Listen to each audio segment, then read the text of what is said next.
Ladies and gentlemen, welcome back to another episode of KeMedicine with the remarkable, the miraculous, There you go. the incomparable, Woo! the modern science marvel, He is on Dr. EnQi. loose. Man. Appreciate that. You up against you though. You up against you. You up against you. Every week it's gonna get tougher and tougher to make that sound. Yeah, you up against you. That's tough. Just Enough said his first time catching live since YouTube. Welcome, Just Enough. Welcome. Tonight's a special broadcast. EnQi specifically requested that I broadcast everywhere tonight. We've got a special announcement to make. So we are live on YouTube. We are live on Elon's app, and we are live on Kick. You can see the Kick chat right there on your screen. EnQi, how you feeling, yo? I'm good. Are you ready for the riots? Ready for the riots. They coming to a city near you. I don't know about that. They gonna be right next door to you soon. This weekend, June 14th. I don't know about that. They're gonna be knocking at your door. I seriously doubt it. The immigrants gonna be asking to stay with you. I seriously doubt it. Yeah, I seriously doubt it. Yeah, my neighborhood is. Yeah, that probably won't happen here. But I feel for the people who experience that. Do you? Yeah, I feel for the immigrants as well as the people that are burdened by the incoming traffic. Why do you feel bad for the immigrants? They dealing with a lot. Okay. Yeah, I know what it is to be homeless. I've been homeless before, so you're sympathetic. I wouldn't say sympathetic. Empathetic. I wouldn't say sympathetic. I would say empathetic. Yeah, in the situation I was in, I took sympathy as sort of an insult. You know what I'm saying? So I would, I think as adults, you prefer empathy than sympathy. I think sympathy is non-progressive. Okay. All right. Well, they coming to every major city this weekend, June 14th. Everybody brace yourselves. Will you stop it? It's true. You're not coming to everybody's city, bro. They are coming to everybody's city.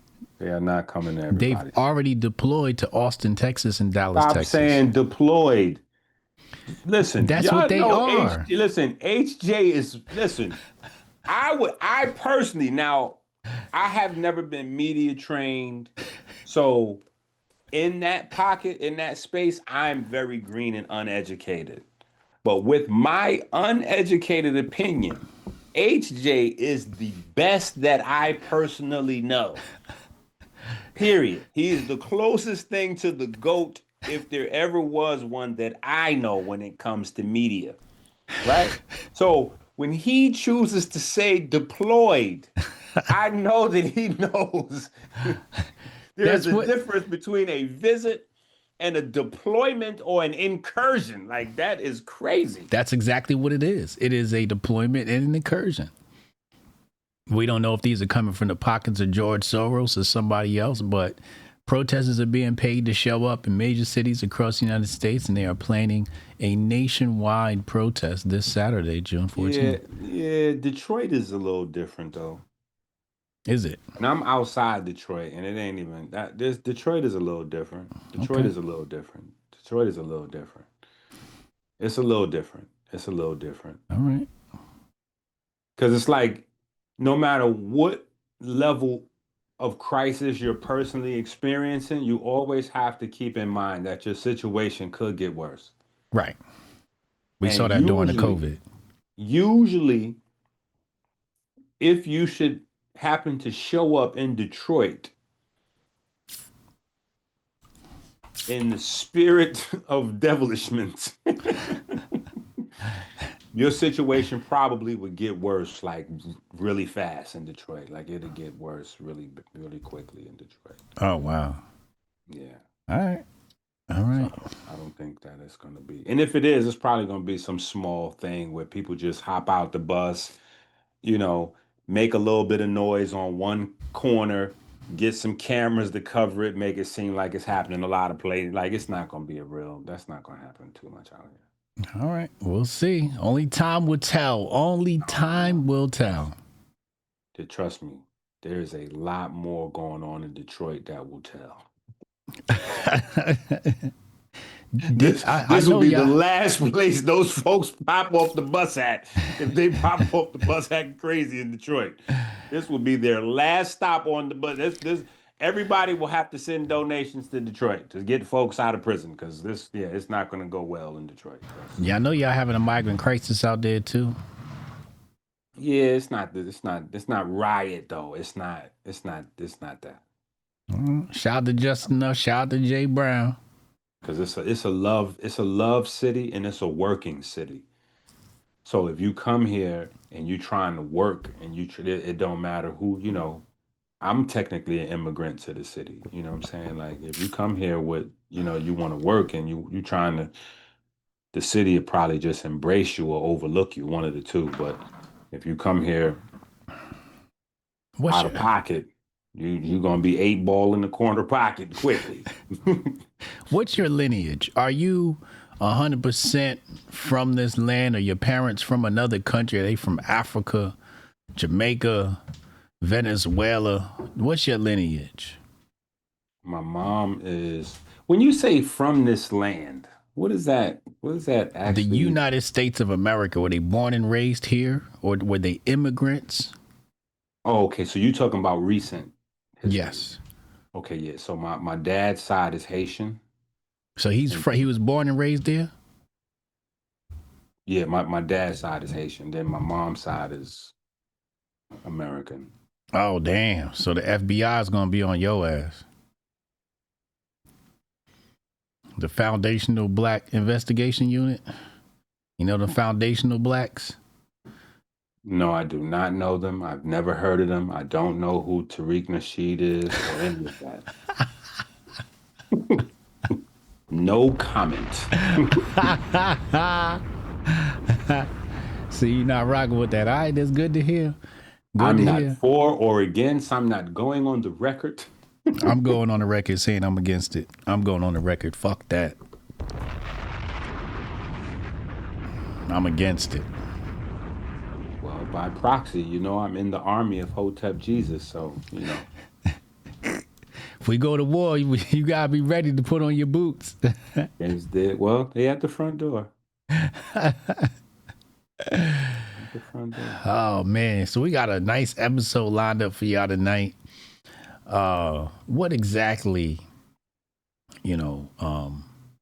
did you have planned for us tonight? I know you had a bit of urgency to have this broadcast. Black folks upside the head with this. Is that KeMedicine? That is the one and only. But no, that's not. Make sure y'all go get that KeMedicine book right now. It's on Amazon. Go get that KeMedicine book right now. This is the textbook for all KeMedicine classrooms. Open your book up to page 32. Get your notebooks and pens out. KeMedicine, hold it up on the screen, please. Open it up to page 32. No, hold the cover up real fast. Everybody knows that they got to get their textbook. There it is. I thought you was getting ready to start a sermon. I'm like, about to start a sermon. Thank you. About to hit us with the Hebrew Israelite. Read. Sleepy said he getting his Friday. That's what's up.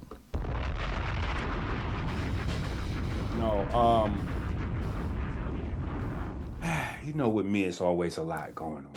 Mm-hmm. Always a lot going on. So I did a live, and I got a lot of feedback from the live. And the feedback that I got from the live was kind of surprising. Okay. Feedback was surprising. because, I was talking about something that had kind of talked about at least 17,897 times already. Mm. So yeah, so the feedback was, it was kind of shocking, right? And I dug a little bit more into it, and I realized after 20 plus years of doing this, folks, folks are finally like stirring. I'm not going to say waking up. I'm not going to say that they're finally opening their eyes, but I'm going to say folks are finally like, they just like, look like, what? Folks looking around, like they looking around right now. And I'm like, okay, wait a minute now. A little Hold on. triggered. I ain't gonna say triggered. I'm just saying they folks are beginning to become consciously critical. Okay. Consciously critical. And when I say consciously critical, we've always had people that were just suspicious just to be suspicious, like people who were conspiracy theorists just for the sake of being a conspiracy theorist. Mm-hmm. Like they would say, for instance, I give you an example. Guy drinking 50-cent can of beer, right? The lowest quality beer that there is. It doesn't even really qualify as beer to beer drinkers, right? The beer drinkers would be insulted if you call 50-cent beer actual, like, that's not beer, that's malt liquor, that's that's prepackaged urine. That's not. So conspiracy theorists drinking a 50-cent beer, chain smoking Newports. Mm. Chain smoking Newports. Damn. One and two is all right. Chain smoking is wild. No, chains though, one or two back to back, two or three back to back to back. Chain smoking Newports with cheap beers, Mm. It's not a right? good look. Burger in the plastic wrapping, Mm. half eaten, because that's the seventh or eighth, that's the sixth burger, so it's half eaten. He couldn't finish. He ate to oblivion. And then maybe on Blog Talk Radio. Right, we got to go. I've been doing this a long time. We got to go Damn. Blog Talk. Damn. Maybe on Blog Talk Radio. Man, I remember that. Listen, I'm the guy that ushered in the new paradigm. There was a lot of guys that look like that, but you on Blog Talk. Mm-hmm. Nobody has to see you. Mm-hmm. Mm-hmm. Mm-hmm.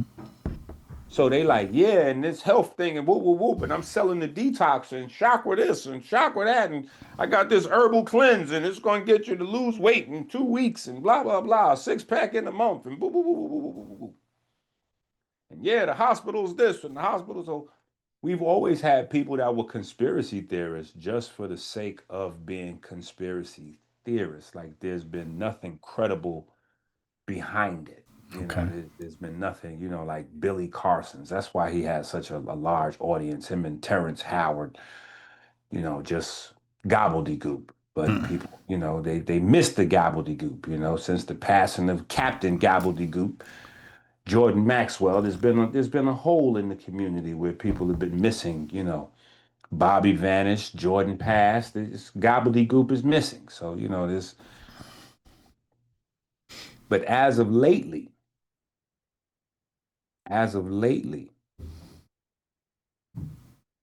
people have been noticing strange phenomena. Okay. And the strange phenomena is steering, right? So now it makes some of the wild and crazy things that I may propose seem more inviting, right? So now we have RFK in office, for instance, right? Right. So RFK gets on the big stage, on the biggest stages of the world that there is. Mm-hmm. And he highlights the most important couple of sentences that has been said, as far as I'm concerned, by any politician or person in public office in my life. Americans spend the most money on supplements, on medication, on holistic care, on surgery, on every form of healthcare you can think of. We spend the most money on it, and we are the sickest people on earth. Damn.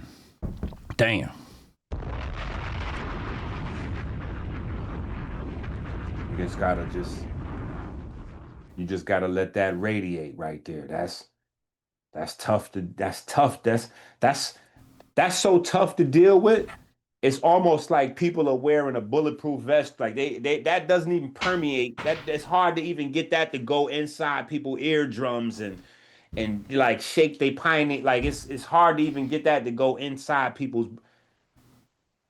We spend the most money on every form of healthcare, every form, from protein shakes to herbal supplements to medication to surgery, insurance, health, you name it. And we are the sickest people on earth, statistically. On the planet. On the planet. How is that possible? Well, somebody's not taking the right steps towards good health. I would say that is absolutely incorrect, brother. Wow. Okay. Yeah, I would say that that's absolutely incorrect. I mean, on the very surface level, it's obviously correct because we're the sickest, right? So it's obviously correct on the surface level, but in terms of what's the root problem, because here's why this is such an important conversation. It's so important that it may even be lackluster because it might go over, around, and beyond people's comprehension. If we're spending the most money on every form, I'm talking about from getting gym memberships to treadmills. I mean, you name it. Yeah. If we're spending the money, that means we're taking steps. That means that we're active. That means that we're getting out after it. We are chasing health. Okay. We're chasing health. So that is not the issue. There's more diet foods, vegan foods than there has ever been. There's vegan foods, there's diet foods. You can go to the supermarket now and they actually have packaged paleo foods. And I don't even know how that's possible. Because literally the whole paleo thing is to have the raw meat and the ancestral. So I don't even know how you have packaged. But I guess that's like transition vegan. I guess that's the same thing. Transition vegan, packaged raw food, whatever. Yeah. So, yeah. So we've never had this much health food available. Okay. So the problem comes down to uninformed people getting educated by misinformed people. Okay. Uninformed getting educated by misinformed people. Mm-hmm. And these are your credentialed people. Mm-hmm. Your credentialed people are the misinformed people. The establishment is where we can go down conspiracy theory road. We can go the establishment, the institution, academia doesn't know any better, so they're just miseducating, or we can go a sinister route but again, I like to just live in the realm of fact, right? So I know there's going to be people in your audience because you have educated people that follow, they watch the platform. So they're going to say, well, how can you say that? First things first is you can't dispute what I'm saying because the numbers don't lie. We spend the most on every form. There's billions, trillions go through this country, and it's like all of the people who believe they're getting healthy right now by taking Ozempic because they're losing weight. Like, that is the craziest thing on earth right now. That's the same as people who think they're getting healthier because they're on TRT. Like, that is we are so far in trouble that listen, it's crazy. Mm-hmm. But yeah, because we don't understand health means to the ability to function. Health is just function. If you have a healthy heart, that means your heart has the ability to do what a heart does. Mm-hmm. That's it. If Mm-hmm. you have healthy knees, that means your knees do what knees supposed to do. When your knee stops doing what a knee is supposed to do, then it's not healthy. Mm-hmm. So if you have a human whose stomach is supposed to say produce GLP-1, Mm-hmm. but that human stomach does not produce GLP-1 or is not producing enough of it. So said human goes to get a prescription so that they can take it. That prescription changes their body on the surface for the better. On the inside, it takes them down to a place where they'll probably never produce GLP-1 again. So now their body does not work.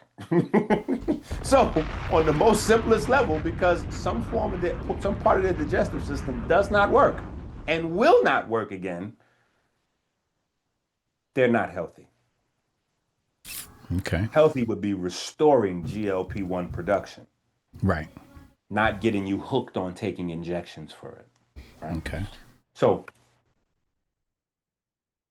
for the educated people watching, I'll give you a better example. Right? Something that you need to wrestle with, something you need to deal with. You got to come to grips with. See, some of these things are things that's not going to hit people while they're watching the live stream. They're going to have to wrestle with some of this when they get off the live stream. In the last 10 years, we have discovered more types of neurons than we ever knew exist in the previous 100. Mm-hmm. No. That's what I'm saying. That's not. That's not. Well, we talked about that last week. That's why it's an for me. Yeah, but you got to go. You got to unpack. What about all of the millions of people that have had brain surgery, that have had prescription medicine for different, brain this and brain that, and Alzheimer's and dementia and. Yeah, we got to pick that conversation right back up. That can't be a one and off. We have to light fire to that conversation. Okay. People have to realize, okay, if we just discovered what most of the brain is made out of in the last 10 years, and we just discovered the system to maintain the brain, what have we been doing the last 100 years? Shooting in the dark. Literally, they just came up with the phrase. Have you ever heard of the phrase evidence-based medicine? I think so. Okay, that's a relatively new phrase. They just came up with that like in the late 80s, 90s, something like that. Right. Right. Shouldn't that be a standard? Medicine. Well, here's the problem with that. Okay. Here's where my mind goes immediately. If you just came up with evidence-based medicine 30 years ago, what were you doing before that? Boom. What were you doing before evidence-based? What were you doing before that? I'm guessing. That's bro. We gotta take these threads and we gotta follow these threads all the way to the end of the road. We got to take these threads and follow these threads all the way to the end of the road, because somebody's going to say, yeah, but it's no buts. The number one, number two killer usually is heart disease and brain disease. Right. For me, that tells me that we don't understand how the heart or the brain functions. Mm-hmm. And I've been saying that for more than 20 years. But I'm beating my chest with it now.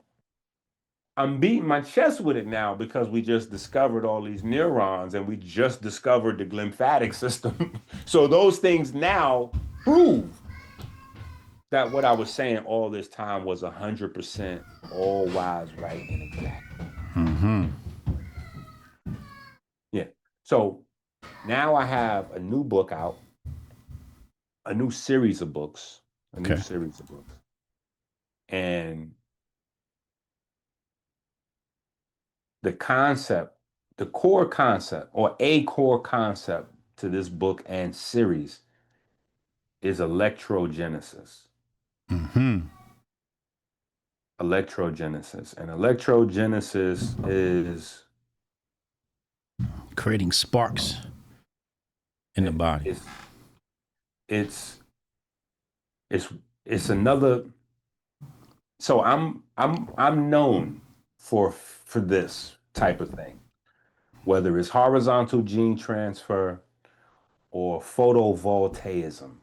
Okay. Right? Because there's a time period in the holistic community where everybody was saying, oh yeah, melanin is human chlorophyll. Yeah, melanin does human photosynthesis. And then I single-handedly had to be the guy to go against the grain. Like, that is incorrect. Whoever's telling you that doesn't know what they're talking about. Stop listening to that person, because that person is only remixing someone else it's the uninformed getting taught by the misinformed. And because they believe Arturo Salas Herrera is credentialed, they're going to repeat what he says and they're going to pop up in the Black community because they know we're working with 3rd and 4th grade reading levels, and they're not going to tell you they got that from Arturo Salas Herrera. They're going to pretend like they downloaded it or they got it from the ethers or something. And, oh yeah, look, so iron iron's in the core of the blood, and so the magnesium's in the core of the so yeah, this is the same thing as this, because the only difference is the iron and the magnesium is the same. Nah, bro, that's disrespectful to say to a people dying from diabetes. It's tantamount to insanity, because people don't even fully grasp what I'm saying. Like, that's insane. You're literally telling people that their skin produces sugar. That when you say melanin does human photosynthesis, what you're saying is that melanin absorbs sunlight and produces sugar. That's crazy. When we dying from diabetes. Damn. Like, I'm like, yo, how are y'all like, no? And then I'm like, have y'all ever seen Arturo Salas Herrera? Have y'all ever looked at him? Have y'all ever heard him do a lecture? He doesn't even speak in English. He's a Spanish guy that does his lectures in Spanish. I'm like, yo, y'all don't even know what it's the same thing with the chakras. I'm like, yo, have y'all read Upanishads? No, y'all just talking stupid out here, looking crazy. Like, stop this madness.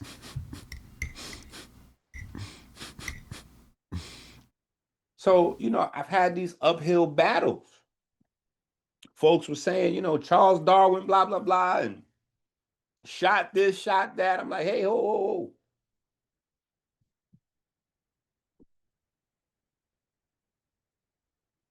If you have never heard of the phrase horizontal gene transfer before, you should not be qualified to go on the internet or a live broadcast anywhere and discuss bacteria or viruses of any sort.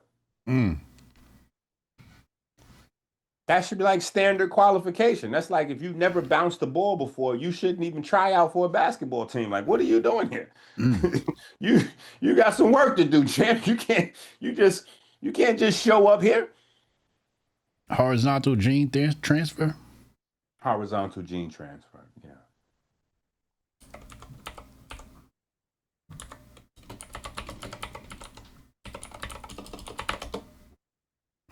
Horizontal gene transfer, HGT. Yeah. HGT. Let's take a look at it. According to the Google demons, says here, horizontal. Google demons. Yeah. Horizontal gene transfer, HGT, also known as lateral gene transfer, is the movement of genetic material between organisms that are not in a parent-offspring relationship. What does that mean? That means basically you have two types of gene transfer, right? So you have the gene transfer that goes from parent to child. Right. That's considered vertical. Okay. Down, like multi-level marketing. That's in your downline. Right. Right. But horizontal gene transfer speaks more about the environment. Going raw up in the chick. No, not going raw up in it. Yeah. So it's about how organisms share genetic material. Okay. Right. So if you have a dog in your house, you're sharing genetic material with your dog. If you have a turtle if you have rodents, and that extends to the greater environment, right? So this is why usually, like say for example, when we talk about the flu, right? Usually when you're dealing with the flu, they associate it with an animal. They go, Right. oh, this is avian bird flu. Right. So what they're telling you is that this is genetic material from birds that is now going into your cells replicating.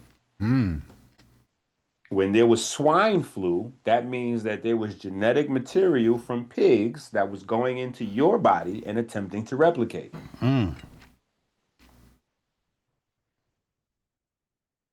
Okay. So that's like the first part we got to figure out is viruses are just foreign DNA, foreign RNA, Okay. right? So certain things line up once you get the basics. Because people would say, well, why do you recommend people cut down on eating meat to strengthen their immune system? Well, because you have an HLA system. And if you're panicked that foreign genetic material is going to get in your body, like you probably want to not eat animals because, I mean, that's a plate full of foreign genetic material right there. Oh, Lord Jesus. Yeah, that's a whole plate full of, I'm not saying not to do it forever. I'm not saying go that route. But, for the folks that were panicking, I'm like, okay, well, let's just start with the basics. You do know you have an HLA system whose job it is to determine what's your genetic material from the foreign genetic material, tag it, bag it, get a response team. Right. But all of these are phrases that over the years I have introduced to upgrade the consciousness of the people as a whole. Okay. And so electrogenesis is is a term in that line. It's a term in that line. It's going to start here in Hotepistan, and you can bet, as sure as your name is Hotep Jesus, that term is going to grow legs. Someone somewhere is going to be attempting to flip it and bounce it without saying. And so Dr. EnQi said, they're not going to reference Dr. EnQi. They're going to try to freestyle it. Act like it was theirs. Yeah. Yeah, unfortunately. That's what we do. Yeah. But the thing is, the reason why the term is important, the reason why the books are important is because it does represent another paradigm shift. Okay.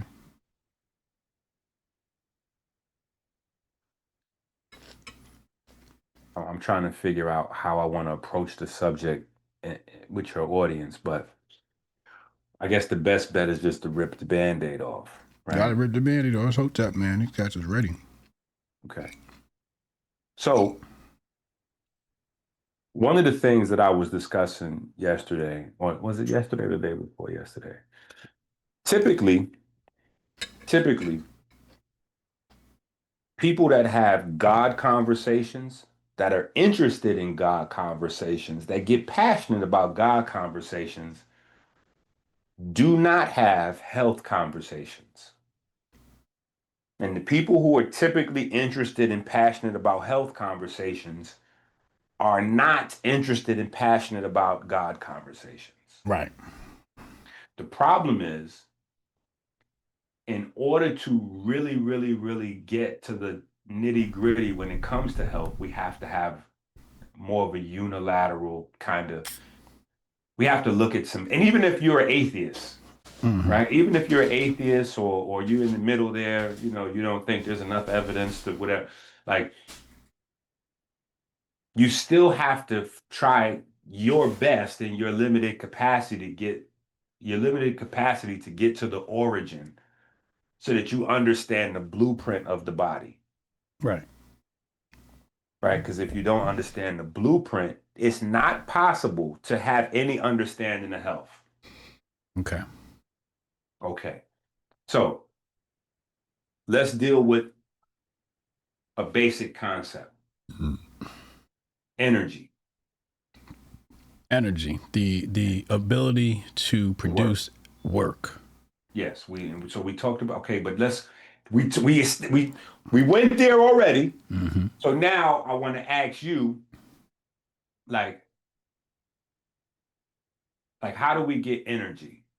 Like what do we do with calories to get energy? We burn them. Right. You see that right there, that that is a that right there. Mm. That is my target. Okay. That is what I'm locked in on. Burning. No, that is the problem right there. Okay. There's no That burn. there's no burn. No fire, no burning. There's no fire, no burning. Okay. Damn. So we're not burning calories. We do not burn calories. Damn. Oh, Lord Jesus.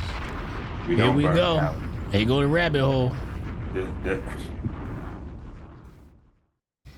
We don't burn calories. We don't burn fat. We don't burn sugar. Mm. We don't burn.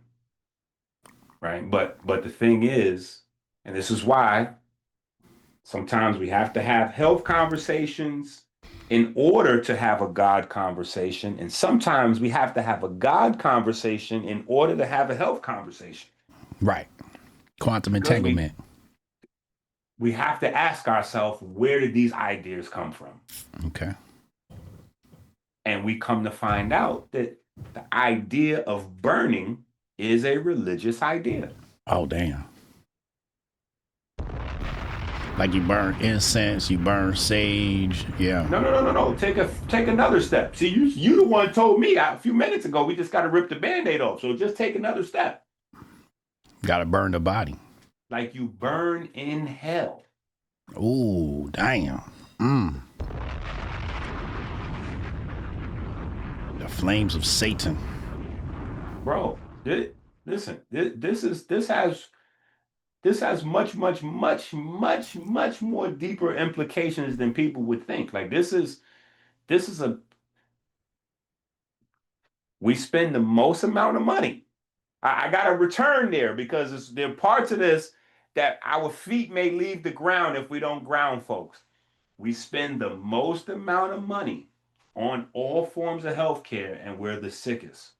Okay. That means what we think we know, we don't know. Right. We just discovered more brain cells, more types of neurons in the last 10 years than the last 100. What we think we know, we do not know. Mm-hmm. That means we have to start applying a Cam's razor to a lot of these different philosophies, ideologies, and categories of science here. Mm. Some of these things, Occam's razor. Occam's razor. Cam, the 158th Street in the Bronx. English is not your first language. We understand. It's Ebonics is your first language. We know. It's a lot of self-teaching, a lot of, I mean, it's a lot of that, it's a lot of that, it's a lot of that, but we're going to have to start applying Occam's razor. See, 158, razor is in the map, it's but Occam's razor. So I respected it when the teacher was like, yeah, we got to apply Occam's razor. I was like, oh, yeah, I got razor blades on you. So some things that may sound unfamiliar, that may even sound crazy to us, these may be closer to reality than what we have come to think of as normal. These are religious ideas that have been imposed on the people. And as they were imposed, people created philosophies to fit inside of the establishment so that they could earn money, earn a living, not hang, not get put on, not get burned or put, like science today comes from a dark place. We don't realize that like science of what we think today, like everybody got Google and Chat GPT and, we just, we grabbing books off Amazon and we just moving around like this is not the culture that the seeds, the roots of today's modern science comes from. Right. People were getting heads removed if they said anything other than what the church said. Mm-hmm. So science was establishing ideology and philosophy that ran congruent with the ideas, and I say that respectfully, Okay. ideas of the church. So this is where we get the concept that our body is a combustion machine. Mm-hmm. It burns fuel. Mm-hmm. It doesn't burn. This is where we get the concept of inflammation. Inflamed. Right. Like we don't realize this hell thing is deeper than people want to. It comes from, we're cursed at birth, right? So we need to be saved because we're all cursed. So we're all living in hell until we can, like, this is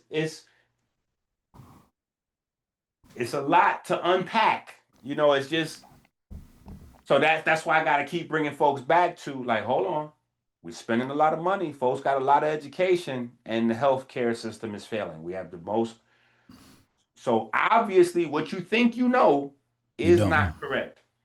Right. So you have to start looking in some places for some answers that you may be uncomfortable looking. Mm-hmm. And once you go, oh, wait a minute, everybody is cursed from birth. This is accepted fact. Mm-hmm. This is accepted fact, even though this is not, well, may or may not be fact. We'll just respectfully, we'll be nice and respectful to everybody. But the accepted ideology, we're all cursed, so we're living in hell until we can get saved. So if you're not saved, and then there are some religions that go a step further, and they go, because we're black. Ham. We're cursed. Right? You got Ham's curse. 12 tribes. 12 tribes. You got the Mormon. Right? We got the Mormon who have a whole, they got a whole breakdown, and they walk around proudly in black neighborhoods and knock on folks' doors, say, join the Mormons. Accept the fact that you are cursed since birth, and that's why you got black skin, because you are doomed to be tortured your entire life. And then you go to the doctor, and the doctor tells you something similar. Oh, you black? Oh, yeah. Well, you're going to have high blood pressure, diabetes, and yeah. High blood pressure, diabetes. That's for sure. You're going to definitely have that. Well, how can you be sure? Is it running my family? Yeah. You can say that. Yeah, it's running your family. If you black, it definitely. Well, which genes is that on? Well, we don't really have a gene. We don't. It's not exactly like, we don't actually have like a gene proof. Like we don't. We just know it for sure. It's, if you're black, you're definitely gonna, suffer from being inflamed your entire life until you're dead. Wait. Hold up. I heard that before. I'm going to be inflamed till death. Huh? That sounds like something I heard with these folks. It's the God folks. And then the personal trainers and everybody around you has doubled down on it. You got to burn calories. You got to burn fat. And you got to burn. I'm like, oh, I get it now. This is a massive conspiracy to cover up ancient Kemet. Oh, shit. This is a massive conspiracy to cover up. Matt, listen. The body is electric. The human body is electric. Okay. Now, you can go, okay, yeah, I have pet peeves. Like certain things drives me crazy. And people that go in two directions at the same time, it drives me crazy. It drives like people that say that they're into chakras, but they're also Muslim. I'm like, you cannot be a Muslim and be into chakra. What are you doing? What are you talking about? Now you doing the chakras or you being with Allah? Now you ain't with Allah and chakras. Now what are you? It just drives me crazy. So you got a lot of these Dr. Sebi folks, oh yeah, Dr. Sebi, well, that's the black folks. Oh yeah, Dr. Sebi, yeah, body's electric. Then you got all the white folks. Oh yeah, Robert Becker, The Body Electric. That's an amazing book. And I read it 17 times. That's just amazing. And then what do? All of them. The Becker followers, the Sebi followers, throw in the new guys, Jack Cruz, Andrew Huberman, all these. What do? Everybody. They all go get a gym membership to burn fat. I said, how you just, I said, now, how did you just do that? How did you just say, the body's electric and then you got a gym membership and signed up with a personal trainer with a six-pack to tell you he burning fat, you going to burn fat, you going to burn sugar. I said, now, how does that work? And then I'm stuck. Like in the twilight zone because I have to communicate to the land. You have to talk to people with what they understand, unless you're just going to struggle and fight with folks. But in order to teach, I got to catch you where you at and try to bring you up. So now I'm forced to. Okay, well, you're gonna burn some calories. We're gonna burn. Mm-hmm. Yeah. So let's get exercise and let's. But I'm tired. I'm tired of that already. Like now, I don't feel like I feel like we already at the last straw. I can't facilitate the lie anymore. I can't facilitate the lie anymore. You know what I'm saying? I feel like I'm complacent. I feel like I'm a co-defendant. Like I can't do it. But you can get an electric burn. You can get an electric burn. So maybe the electricity is burning the calories. Okay, so there's a such as thing as being too intelligent for your own good. No. No, listen. Because see, here's the thing that happens with addiction. It happens with addiction, it happens with trauma, and it happens with paradigm shifts. Mm-hmm. Right? Our mind takes over. It's like the movie Get Out when you're going into the sunken place. Our mind wants to put us into a safe place. Mm-hmm. And so we will logically explain to ourselves how we are in a, like we'll fix it. Once we see reality is broken, our brain swoops in to try to fix it. Mm. And we go, wait a minute, no, this can't be happening. And you go, wait a minute, no, this absolutely can be happening because every science book everywhere discusses redox. So because every science book everywhere discusses redox, that means that we're living in some type of Twilight Zone, scary Black Mirror, this is wild. The textbook says redox, but the people are going to say burn. Now, the problem is 2 + 2 = 4. 2 + 2 = 4. If people do not understand how their body works, that creates the uninformed. The uninformed are curious. They want to get informed. So now the uninformed, they just go groping in the dark and they don't know who, they don't know what. So they go and, oh, this guy has credentials. He's credentialed.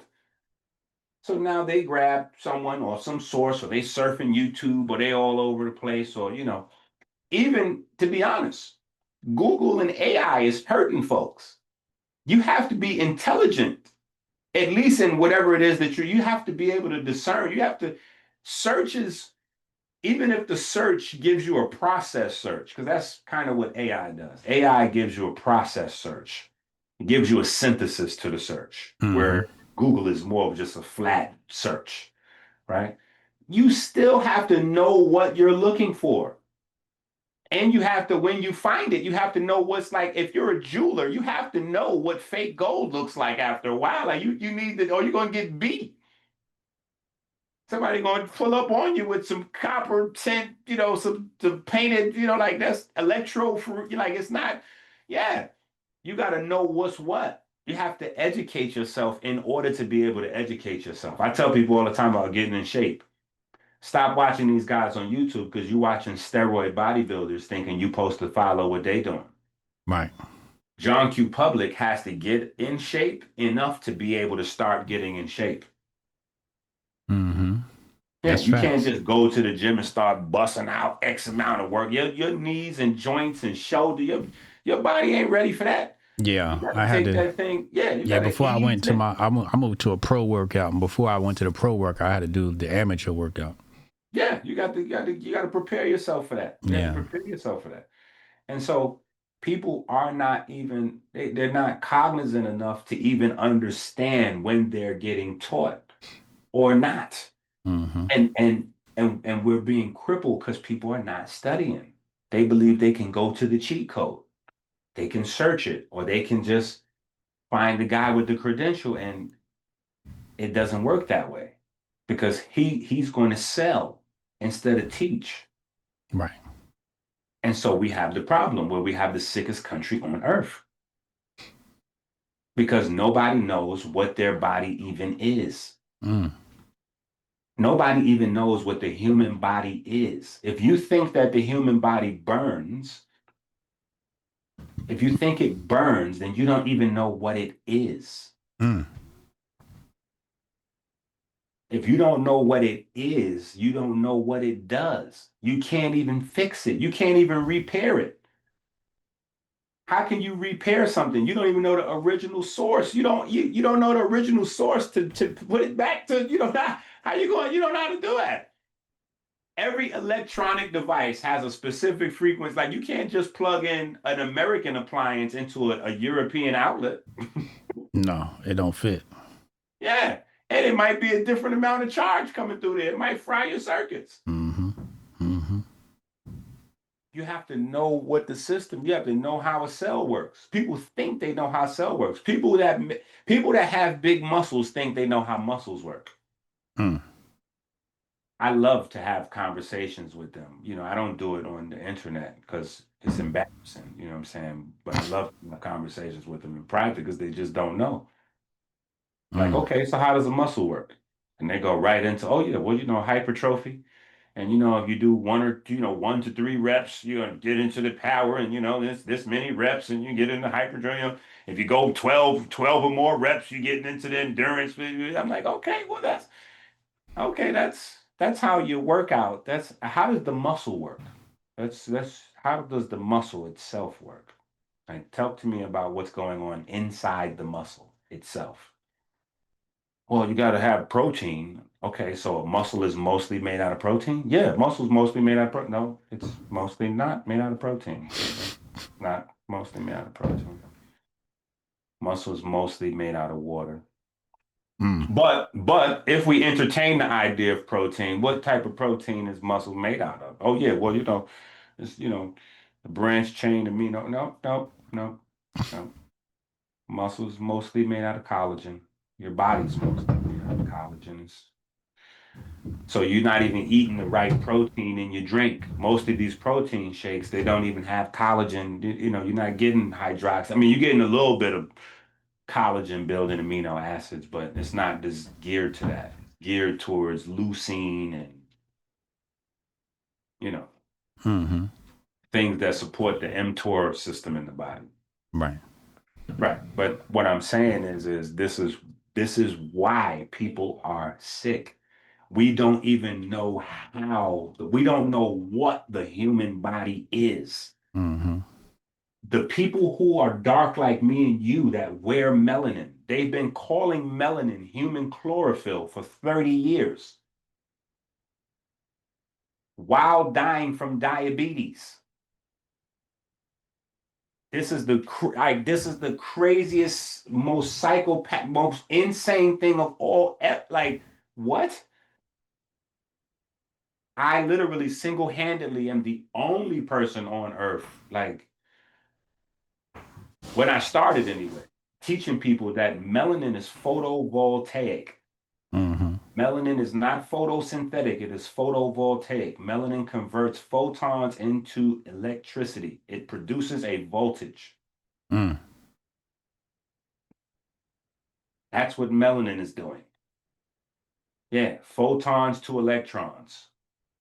It's not turning light into carbohydrates. Like, that is insane right there. And if you think that, that's going along with this cursed from birth idea. See, that's we don't get far away from that.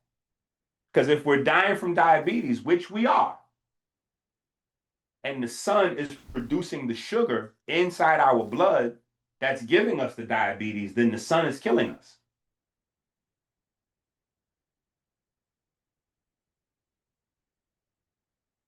So, Dr. Feelsgood said, if our bodies aren't burning calories, what is happening to the fat that gets lost when we lose weight? And the answer to that is redox, which is the addition of electrons. That is almost not exactly, that's not, yeah. So what happened is, when I was speaking about the dangers of Googling right there. So yeah, so redox is a combination of two terms, reduction and oxidation. Right. So reduction is adding electrons. Right. Oxidation. Well, so here's the thing. Redox gets tricky. And here's why it gets tricky. Redox is a combination of two words, and each of the two words has two meanings. Mm. Yeah, each of the two words has two meanings. So reduction and oxidation. And oxidation. Correct. So reduction can be one of two things. Reduction can be where you add electrons, or it could be where you remove protons. Okay. On the flip side, the exact opposite, oxidation can be either adding protons or taking them away, removing electrons. So creating a proton surplus versus creating an electron surplus. One or the other. Okay. So when we talk about oxidation, we're talking about protons. If we're talking about reduction, we're talking about electrons.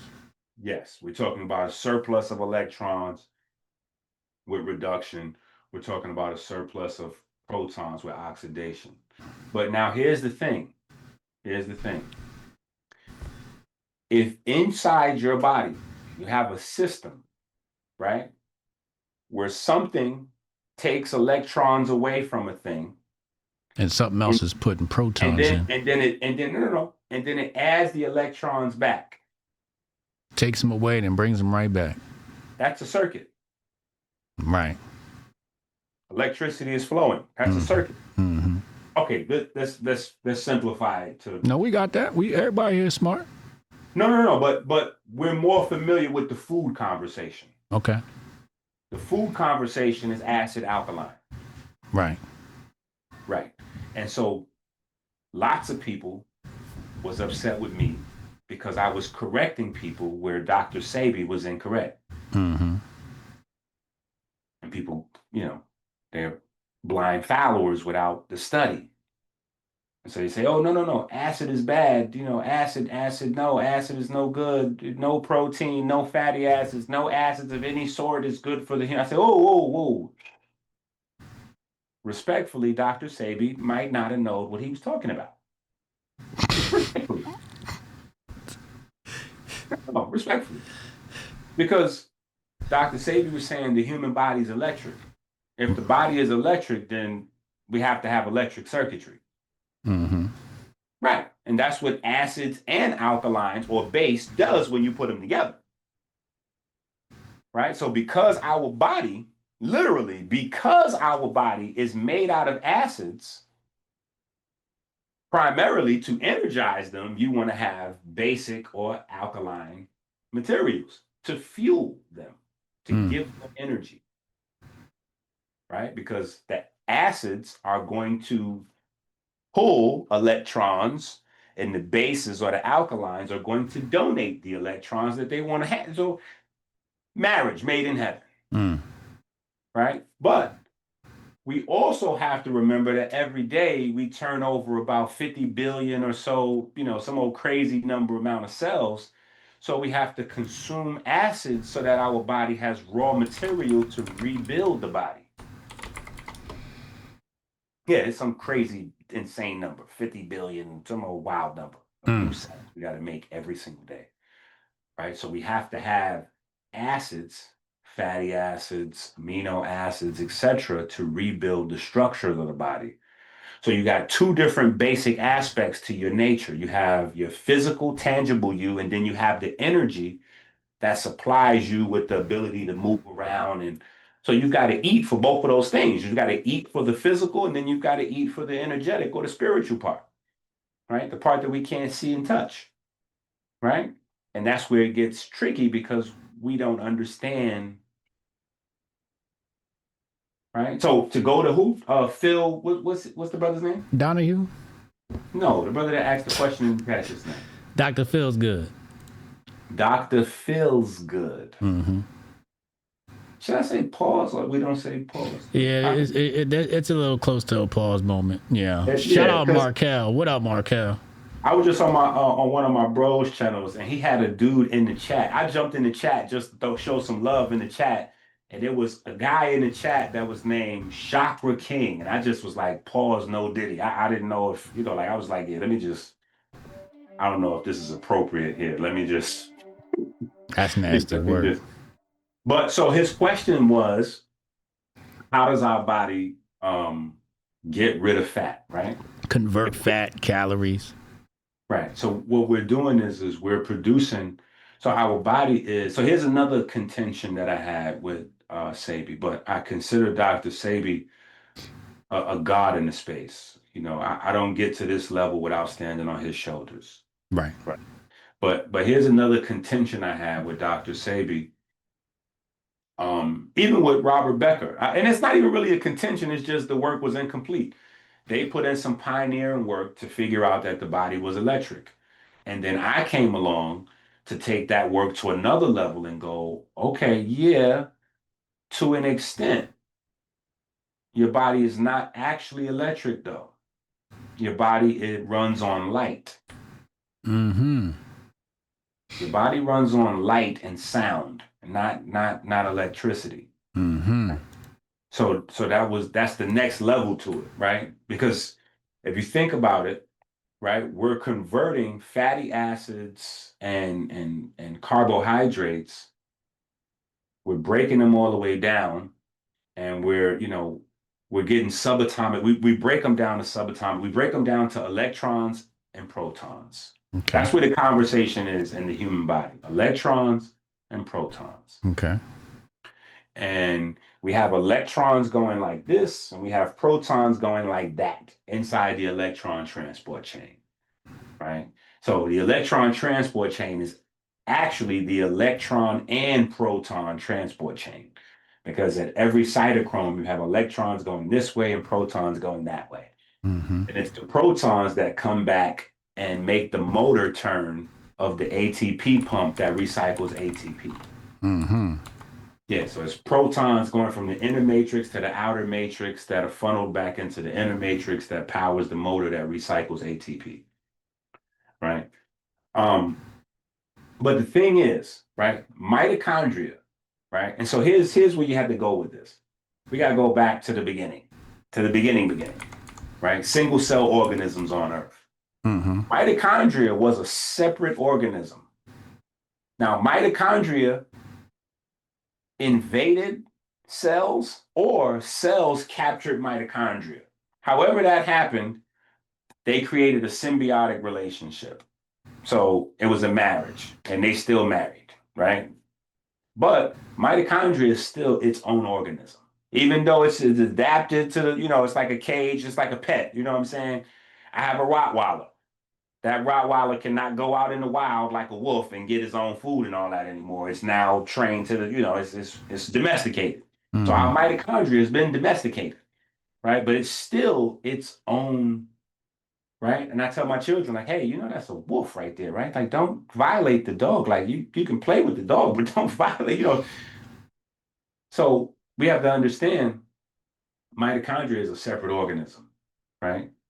We feed all of our electrons and protons and the food substances to the mitochondria. So that whole electrical activity, that most of that electric activity that we come to recognize that people throw around in lingo, that's happening in mitochondria. The electron transport chain happens in mitochondria. That's in mitochondria. You have NAD feeding sugar electrons to cytochrome 1. You have FAD feeding fatty electrons to cytochrome 2. And that's how the whole magic is happening in the electron transport chain. But we are not fueled by those electrons. We are fueled by ATP being oxidized or hydrolyzed inside the cytoplasm of the cell. And when the ATP is broken down, the energy released is what fuels our bodies.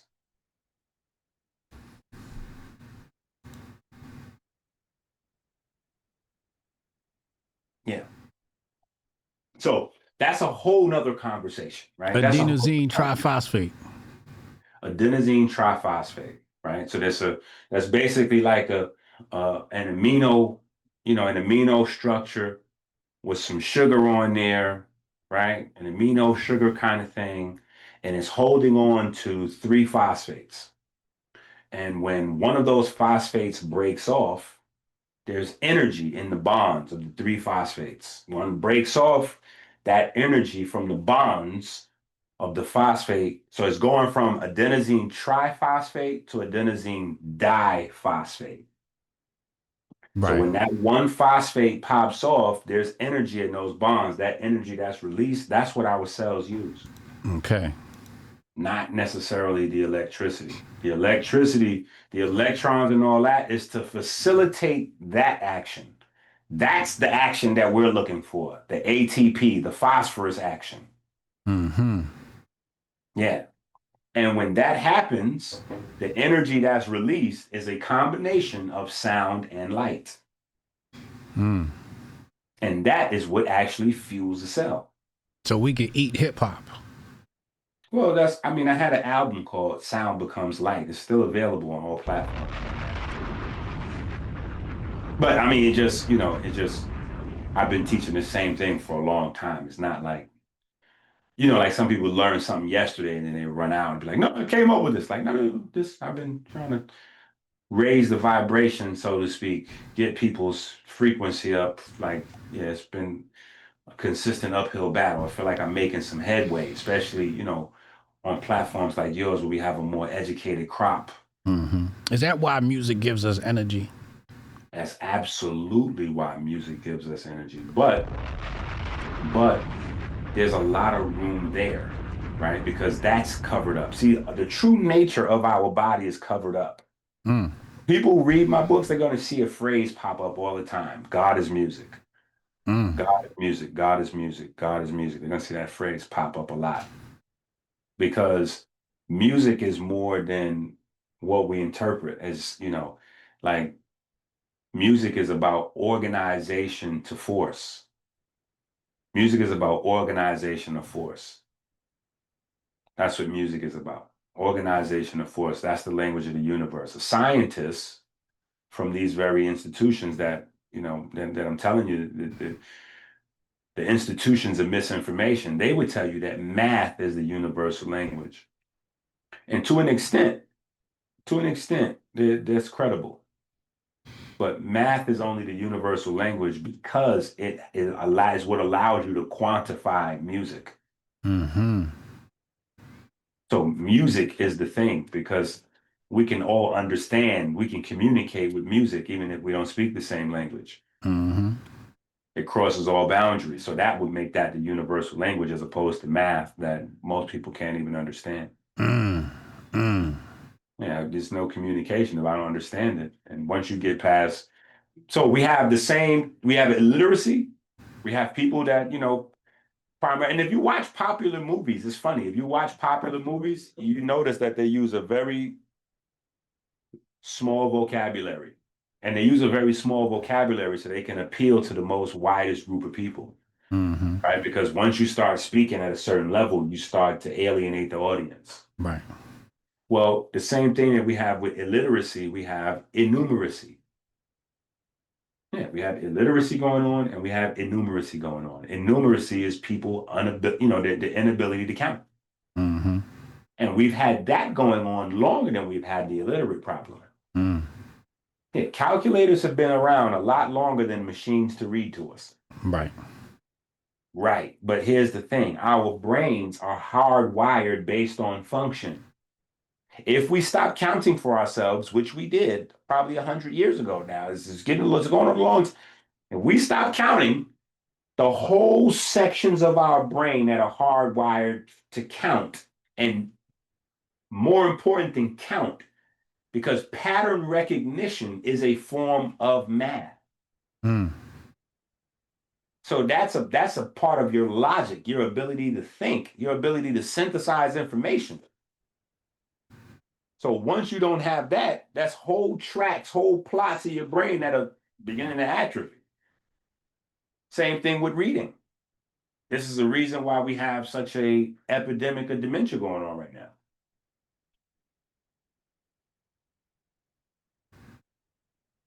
Yeah, you're a conductor.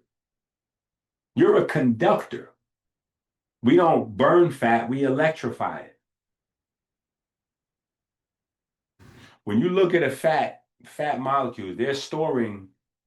So the other side, the molecule that we don't discuss, like it's glucose 6-phosphate. Glucose 6-phosphate. So the sugar is attached to phosphate. Phosphate is always there where energy production is. Phosphate is always there where energy production is. Like, for instance, we go to another place. We can go inside the fat, glucose 6-phosphate, but then we can go to cell membrane, phospholipid, right? It's phosphates attached to fatty acids on the cell membrane. And what happens? As ions cross the cell membrane, it produces a charge.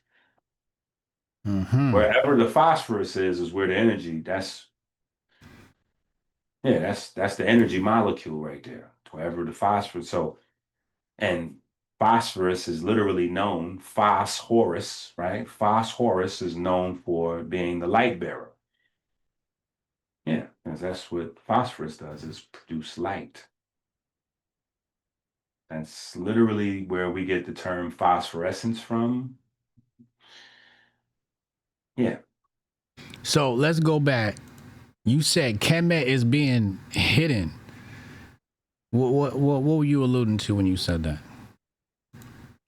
Well, there's a whole entire different science that permeated the planet prior to the Greco-Roman takeover. So the popular science, right, that permeated the planet prior to the Greco-Roman takeover became secular. It didn't disappear. It just became secular. Mm-hmm. Hold on. Hey, close this door. Did y'all just violate my live stream? Hotep Jesus about to punch somebody in the face. Shout out to the kids. Chase just came back from his basketball game. He must have scored a few baskets because he thinks excited. He made noise all through. Right, come on. We don't care. You close my door. Nobody cares if you scored 2-3 baskets. You ain't hit the game winner. You know what I'm saying? But no, the popular science just went underground. It just became secular. Right.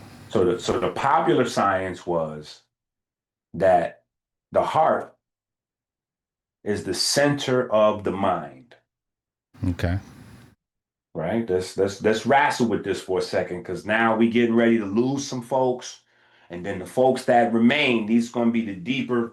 We getting ready to go out to the deeper. No life jacket, it's getting ready to get crazy. You know what I'm saying? So I better get ready to swim.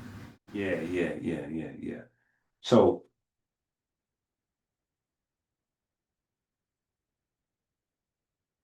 The ib was the center of the body, The heart, the heart, the ib. the mind. The mind centered around the heart. Mm-hmm. So at transition time, you had the weighing of the heart ceremony. Right. So that's checking your mind. Kind of. Okay. Or your health. See, we've been dumbed down. We've been dumbed down in a variety of ways. This is how the weighing of the heart ceremony is the first thing that turned me into opposition with the Kemetic scholars. Mm.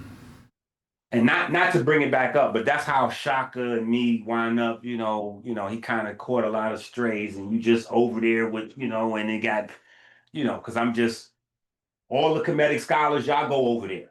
Mm-hmm. I'm going over here. I'm going to be over here by myself. Leave me over here by myself. Mm. Because our ancestors rolling over in their graves listening to y'all talking. So I'm going to stay over here and, Now, Shaka, different individual, but Shaka has no problem with standing next to people talking gibberish, which is my problem, and that's how me and him got into it. You know what I'm saying? But I know Shaka. I want to work with Shaka in the future. But we have that video with him sitting next to Pharaoh while Pharaoh was talking pure gibberish. See, I would not have been able to, I wouldn't have been able to. But that's kind of how it started with the weighing of the heart ceremony. Because I'm like, yo, the Kemetic scholars, y'all supposed to understand the weighing of the heart ceremony. If you understand the weighing of the heart ceremony, then y'all supposed to be out here with me on the front line fighting heart disease. How you understand the weighing of the heart ceremony and we not having no solutions for heart disease? They're like, hold up, EnQi, that don't even got nothing to do with each other. See, that's because you unscholar, y'all don't know what y'all talking. Oh, whoa. You telling me that the science of the heart don't got nothing? I said, no. See, it's just the opposite. The proof that you don't know what you're talking about and the proof that these folks that are credentialed don't know what they're talking about is right in the numbers. The heart is the number one killer. So if we knew how the heart worked, the heart would not be killing more people than anything else. Heart kills more folks than gangbangers, bombs, war, you name it. AIDS, cancer, none of that. Heart disease, number one killer. All time, every year. It's undisputed. Now, cancer and brain disease, they goes at it for number two. I call cancer and brain disease Steph Curry and Kevin Durant. They goes at it for number two. But heart disease, that's Braun. Heart disease is Braun. Like, oh, y'all can say what y'all want. I done scored more points than any other player that has ever played. So I'm not even going to have these conversations anymore. Period. I have scored more points than anyone else ever. On the professional, unprofessional, at Rucker Park, at West Fourth, in your neighborhood. I don't have nothing else to prove. So if we understood the heart and how the heart worked, heart would not be the number one killer. So what has this got to do with the heart ceremony, the weighing of the heart ceremony? What is when they weighing the heart, what are they weighing? Well, okay, so we got to go back to, we got to walk it down slow. We got to go back to the Greco-Roman thing. Okay. Right, and then we got to go to the German thing because it goes Greco-Roman, German. Yeah. Right, so it's Kemet, then it's Greece, then it's Rome, then it's Germany, and Germany has not let up their grip. Right now, Germany is still on top of the world. Right. We don't think that they are because it's like, no, it's America, but it's German engineering. So yeah, it's America, but the science, like the engine under the hood, yeah, it's German. Yeah, I mean, English is a Germanic language. Yeah, and German mixed with French, and then you go, wait a minute, the Germans and French are the same point. yeah. And then all the scientists, Einstein, this one, that is Germany. So it's German engineering, right? So the problem though is we've got to a point where science now The very science that they created to debunk Kemet has bit them in the butt. Yeah, because see, you can't beat God. You cannot beat God. But what That's they why trying in Kemet, they had two types of time. They had cyclical time and linear time, because linear time, if you let it go long enough, it'll turn into a cycle, period. So you cannot box with God. Like so here's the thing, right? So Kemet says that the heart is the center of the mind. Okay. What is the mind? Soul, consciousness, the center of our experience, the retainer of our experiences, thoughts, ideas, philosophy, way of processing information. Okay. Spiritus. We can roll with that, even though that gets that can get a little crazy, but we can roll with that. We can roll with any of the terms that are familiar to the viewers, right? For this part of the right. So consciousness the thing is, so in Kemet they go to heart, right? The heart, boom. Greek comes in, they go, we're not sure about that. We think it's Kepra. We think it's the beetle, right? Now, the beetle thing, the god Kepra has stuck around. The god Kepra is pervasive. It's like, we don't really but so the god Kepra becomes heptocytes, right? Because when they translated the Medu Neter, the KH just became H. So you got like 3 different types of H's. Right? So one of those H's is the H for hepta, which is the liver. So even though we say liver in a science textbook, it's going to be hept, right? So, and the liver is what? The only organ known to constantly regenerate itself. Kepra is the god of regeneration. So anyway, so in Greek, they say the liver is the center of the mind. Okay. So it changed. So now Rome/Germany, they come in with the brain thing. And they go, no. It's the brain. And because they said it was the brain, that's what we stuck with. Like, okay, yeah, well, they must have not known what they was talking about in Kemet, because, we proved it. It's the brain. Boom. Done deal. And it stayed like that for a while. And still is like that. I'm the only one out here teaching something else. But the problem is, Microwave Valley is a thing. Microwave Valley is a thing. Microwave Valley turned into Silicon Valley. Yeah. Silicon Valley is a thing. It's where people make billions and billions of dollars recreating stuff that we had 4,000 years ago. So we create these things, hard drives. And we had this conversation about the hard drives already. Right. Well, the thing is, you can't really develop the hard drive until you get the core principles down. Right? So the core principle is electricity, light, and magnetism. So we start right there. Hold on. We can't even go past that. We teach, right? We teach that is our trinity. Light, electricity, and magnetism. One gets you the other two. So that's a real trinity. Light can get you electricity and then magnetism, or magnetism then electricity. Electricity can get you magnetism. Like, that's a real trinity right there, right?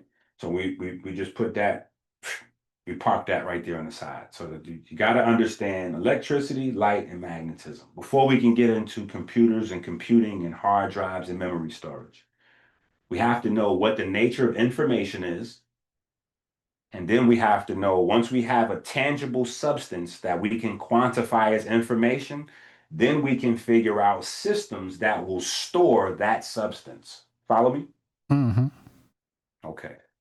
Right? Because when we think about information, we think about codes. Like, oh yeah, well, it's binary coding or Linux or ABC or C++ or whatever. Like, no, that's not information. That's the thing that you input with the computer to interface with the information. But the information is energy-based. Light, electricity, and magnetism is all that's actually moving around. So So that's what the doping, the silicone doping the chips. You have the 1 or the 0, the open or the close. Well, it's open. Something's moving through, whether it's an electron or a photon or.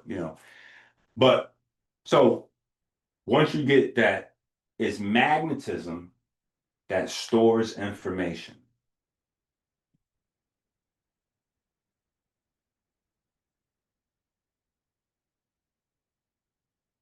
That's a game changer. That right there, the moment that the Western world figured out magnetism is what stores information, that right there was supposed to be an instant return back to Kemet. Mm-hmm. Why? Because the heart has the largest magnetic field in the human body. Oh shit, I forgot about that. So if anything in the human body is capable of storing all your information, all your experiences, it would be there. God damn. So this is how the science bites them back in the butt, because they figured out it's the brain. Then they also figured out that information stored in magnetic fields. And then they also figured out that the heart's magnetic field is 100, 500, some old crazy number of times stronger than the brain's. It's not even close. Wait. So that explains why people who get heart transplants take on the traits of the person that they got the heart from. Like some people say they got a heart transplant and then now they could paint, and the person they got it from was a painter or Absolutely. a piano player. Lord Jesus, here we go. Listen, so we have to have these conversations, right? So this is why I'm saying it's a continuous cover-up that's been going on, right? Because the science that was popular back then, it didn't disappear, it just became secular. See, this is why we have a new book. It's called The Living Code of Current. The Living Code of Current. Living Code of Current. Okay. It's on Amazon now. The Living Code of Current, because this entire paradigm has to get swept away. It just might be like coincidence, right? Like I don't believe in coincidence, but I do understand that we're living in a time period where people can't count, right? Mm-hmm. And if people can't count, that means that people can't recognize patterns. Mm-hmm. If you can't recognize patterns, you can't put 2 + 2 together to get 4, and you can't put 4 + 2 together to get 6. So you can't say to yourself, okay, so Christ is originally, the word Christ, Christ, is the term applied to the anointing of a dead body, properly prepared with the heart preserved. A whole process of a mummification, which is not even the real term, it's disrespectful, but the whole process of preserving the body was to preserve the heart. The whole process. They literally pulled the brain out with a tube, like like they just pulled they just flung the brain, like that wasn't even. We don't need this. yeah, give me that. Yeah, where we gonna put it? Open up one of the jars. So put that in. Yeah, but the whole body was prepared for the heart. Mm-hmm. Right. So now, this term Christ goes from there, and then when the Greeks take over, it becomes private. It becomes secular. It becomes a private religion. The Christ. And then the term pops up again. The term pops up again in cardiology. The electric signature of your heart is called the QRST wave. Now go ahead and pronounce QRST out loud. Christ. Yeah. Christ. See, for me, that is a Christ. pattern. For me, that is a pattern. That's a pattern. Q wave, R wave, S wave. Yeah. And then the T wave is when, well, the T, there's not a T wave. The T is going back to rest to recycle again. Okay. But even if we take the T off, it's Christ. It's Christ. Yeah. So QRS complex is an electrocardiogram, ECG, represents the electrical depolarization of the ventricles, indicating the beginning of a ventricular contraction. You see that what you're doing right there? That's what separates people. Because again, 3rd, 4th grade reading level. So that what you're reading right there, people that you might as well like like that's the Charlie Brown language. They don't know what that means right there. What that is for the folks at home listening, what that is it's the thing that makes you alive. It is the very first electric current that goes through your body. It's the electric current that initiates all other electric currents. When that current stops flowing, you're dead. It's a wrap. It's a wrap. Which is the reason why when it stops, how do they try to bring you back? They charge your ass up. They charge the things up and hit you with electric shock. Right. Yeah, they don't hit you with a blowtorch. They don't put fire onto you. We don't burn fire for life. They don't light you on fire to bring you.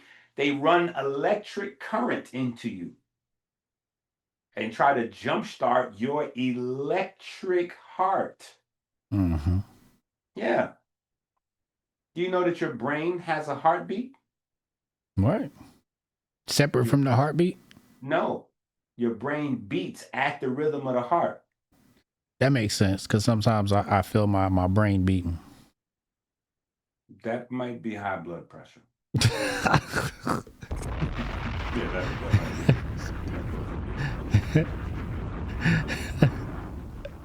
we're gonna say that you might be in deep meditation. We're gonna say that you might be in deep meditation. I can feel it in my ears. But here's the thing. No, because it's levels to this conversation, right? So let's go here, right? Let's go here. Yeah.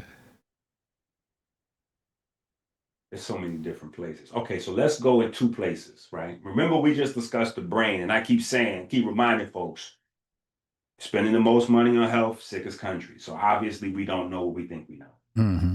In the last 10 years, we just discovered more types of neurons than we knew about the last 100 years. Mm-hmm. So that means that everybody that's been treated by a doctor has been undertreated or overtreated, just for the record. Mm-hmm. They've been undertreated or overtreated because they didn't know what they was doing. We had a whole glymphatic system in there they didn't know existed. Mm-hmm. We had a whole bunch of types of neurons they didn't know existed. Mm-hmm. Now, let's jump over to the heart. What is a cardiac melanocyte? That would be some sort of cell in the heart that contains, melanocyte is a melanin cell in the heart. How long have they known about cardiac melanocytes? I don't know. Correct. Newly discovered. Mm. Newly discovered. So before the discovery of cardiac melanocytes, and they still haven't put the money in to really figure out this whole thing about what they're doing there. They just know at every important part of the heart, there's a lot of melanocytes. And the more melanocytes that are there, the longer your heart will function. Yeah. So the nodes, the nodes, which are the most important parts, right? The SA node, yeah.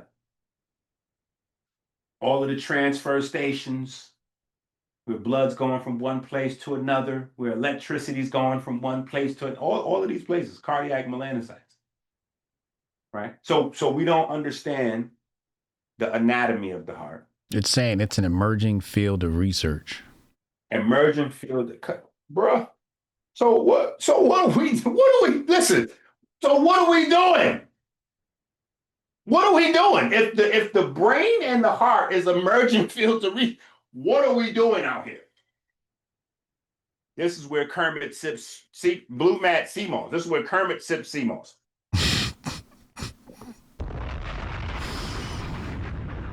So this is why.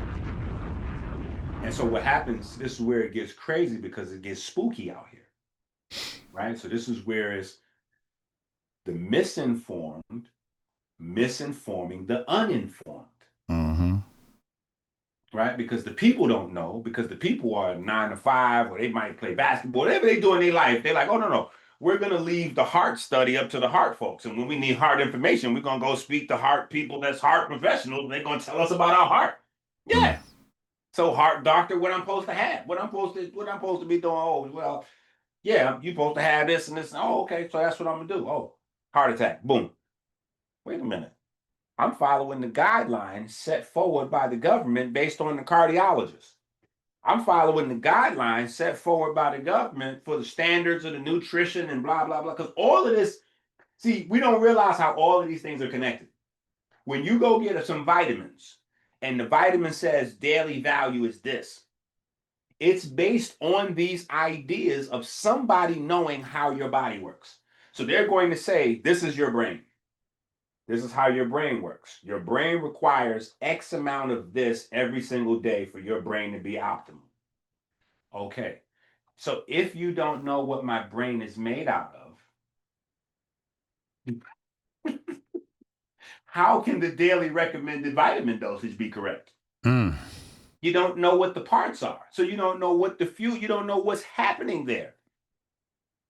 You got new neurons. Oh, it's emergent field. You got a new lymphatics. Oh, it's emergent field. You got cardiac melanocytes. These are melanocytes that are not the same as neuromelanin or the type of cells in your brain, and they're not the same as the melanocytes in your skin. This is a new breed of melanocytes that are in your located. Oh, this emergent field. What is emergent field? Like, what do you mean emergent field? This is my what? Huh?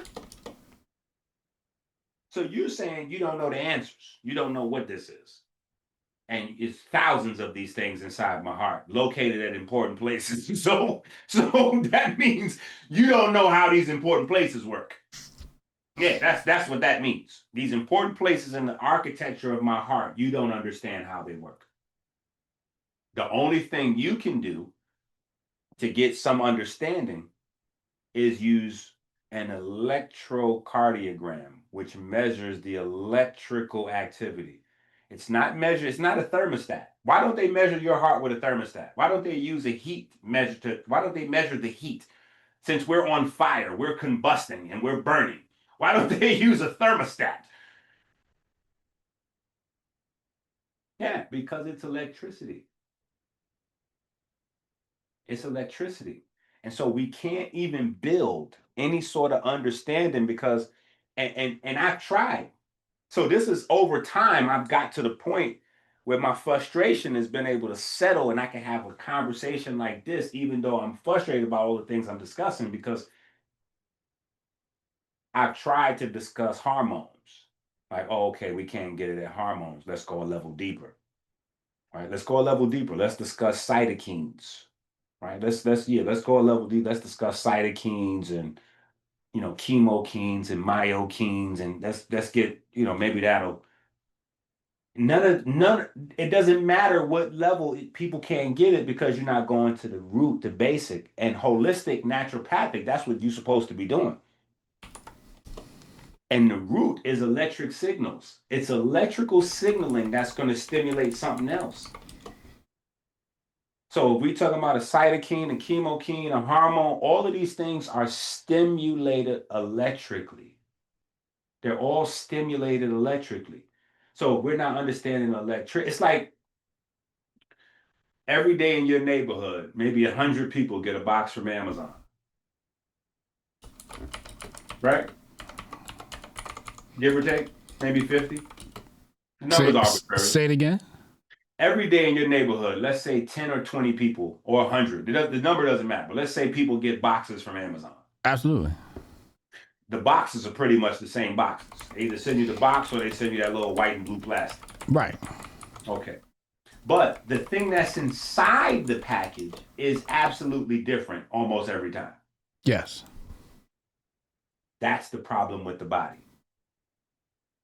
We're measuring envelopes and we're measuring boxes, and we're not getting to the nature of what's being carried in these envelopes and boxes. We go, oh, a hormone carries instructions. So your gland is going to make a hormone and it's going to send instructions to the body to. Well, what's the nature of the instruction? How is the hormone carrying it? Like, what is it that the hormone's carrying? I get it. The hormone is the box. The hormone is the envelope. But what is the nature of the letter that's inside the envelope? What material is that? Mm-hmm. You see, that's how my mind is hardwired. And then you come to find out, all you got to do is look at the hormone itself. You look at the molecular structure of the hormone, you go, oh, boom, the answer's right there. Because a hormone is pretty much an aromatic chain. Okay, so for everyone that doesn't know, aromatic amino acids, yeah, what they're doing is they interact with, carry, and translate light. So they are six-sided. So when you're looking at that six-sided, when you see all those six-sided rings, you can just pull up any of them. Anybody at home right now, just pull up any hormone you think of. And you're going to name the hormone, and then molecular structure. Hit enter on the Google button. And you're going to see 5-sided rings and you'll see 6-sided rings. Yeah. The 6-sided ones, yeah, those ones there, those are the stars of the show when it comes to interacting with light. And so now we go to the law of thermodynamics. The law of thermodynamics is that energy cannot be created or destroyed. Something to that effect. Mm-hmm. Right. It can only be transformed from one form to another. Well, every time you transform energy, you produce information. And we know where information is stored in magnetic field. So this is why energy gives you the ability to do work. Work is the ability to transform energy from one state to another. Even if you just go from potential energy to kinetic energy. Every time you do that, you create information.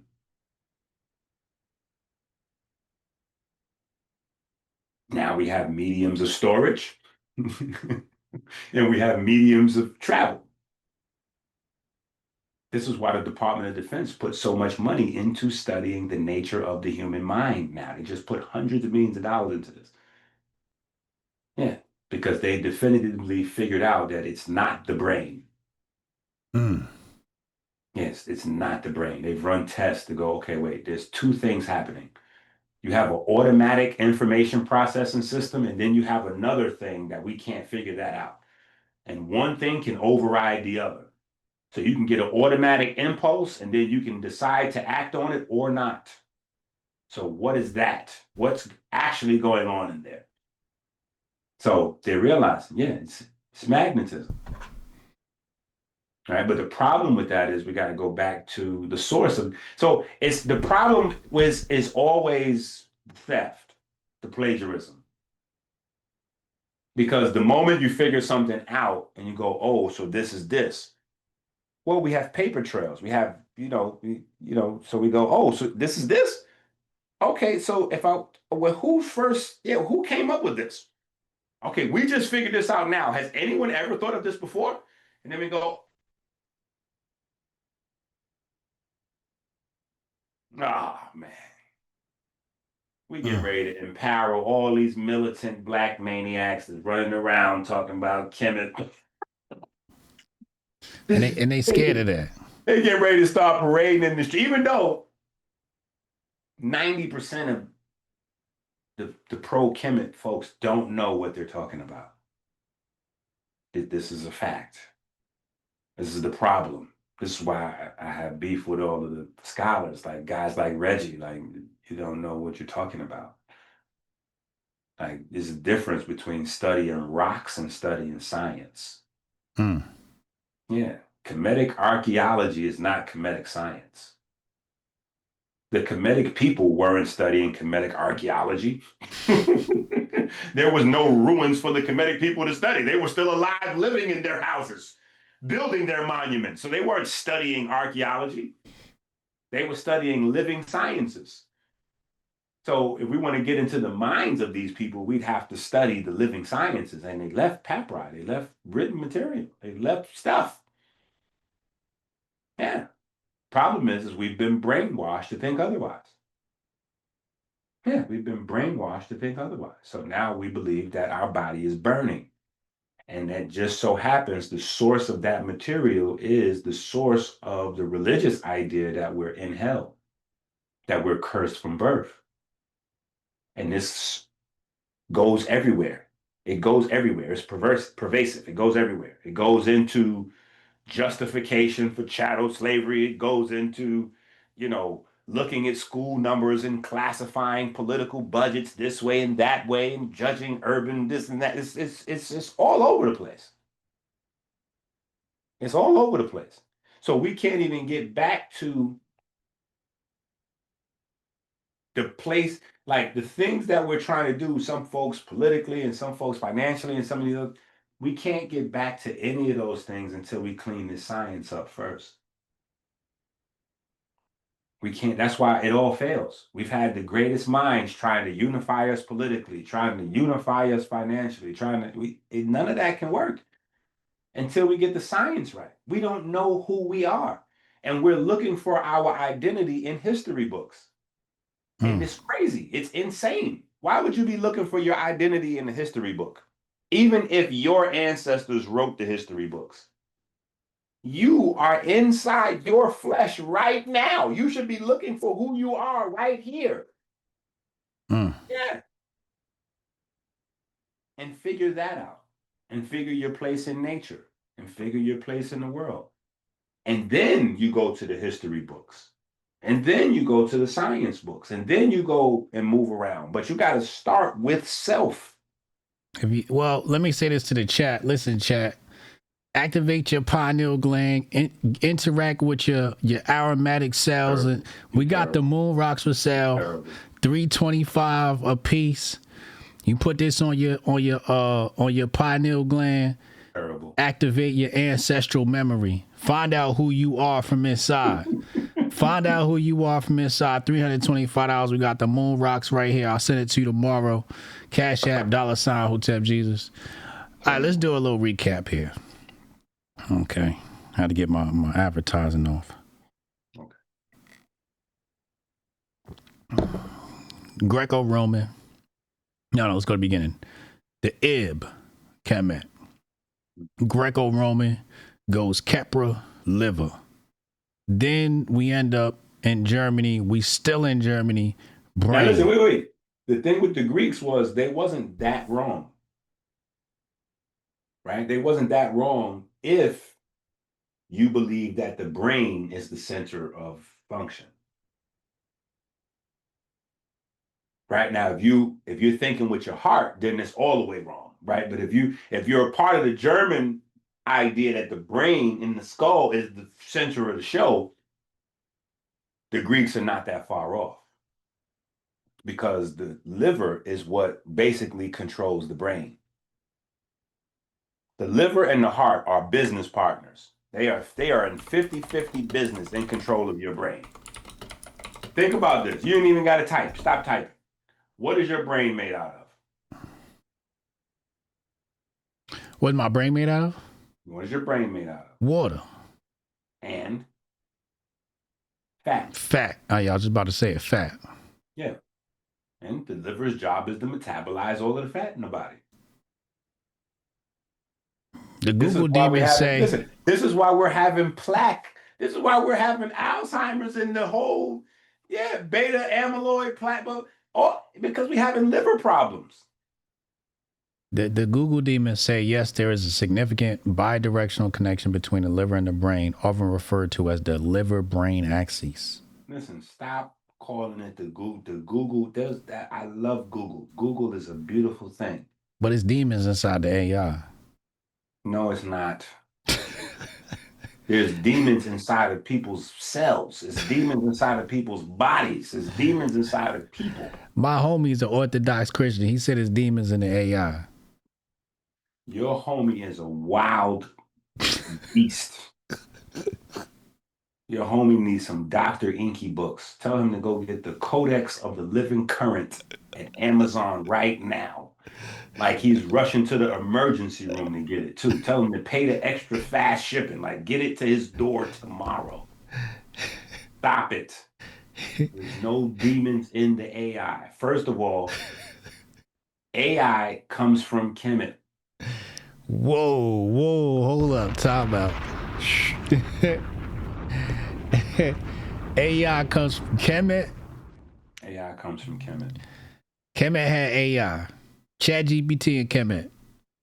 We didn't have ChatGPT, but the foundation of what we have today came from KeMedicine. You gotta explain that one. Well, it's simple. It's computer architecture. All of this is about, listen, I already explained it, but I'll bring it back and then you go, oh, that's what you're talking about. It's electricity, it's light, it's magnetism. End of story. But that doesn't explain large language models. It's electricity, it's light, it's magnetism.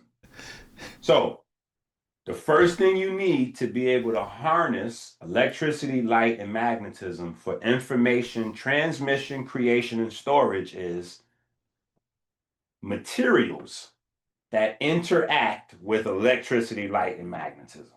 Yeah, you're gonna need some silicone. So that's the first thing you're gonna need, right? And we got those over there. We got the faience and we got all that over there already laid out, right? But the more important part is you need the geometry. This is where masonry comes. You need the geometry. Okay. It's the layout, right? So it's not just a matter of having, like we could just have a handful of metals. We could have a handful of metals and a handful of silicone and it doesn't do anything.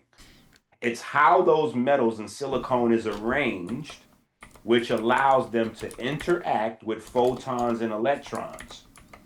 That allows them to store, transmit, process information. Okay. That architecture just so happens to be the same architecture that we used in large-size monuments. Go on ahead and search it.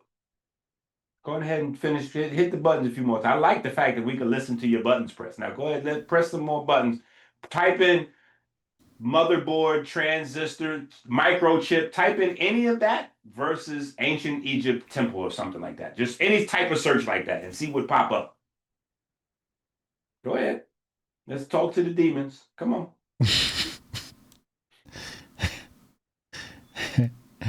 It looked like a KeMedicine layout. So what are we talking about? We're only talking about the ability to process information, which is to sort and organize light, electricity, and magnetism. It's never going to be something different. It's just the ability to sort, organize, store, transmit light, electricity, and magnetism. The only thing we're doing is getting better at sorting, storing, transmitting.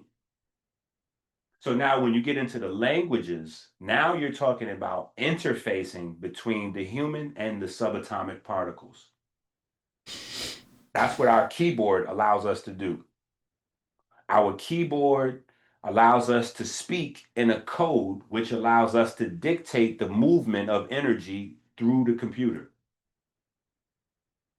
Guess what AI is? If we want to simplify AI, you know what AI is? What?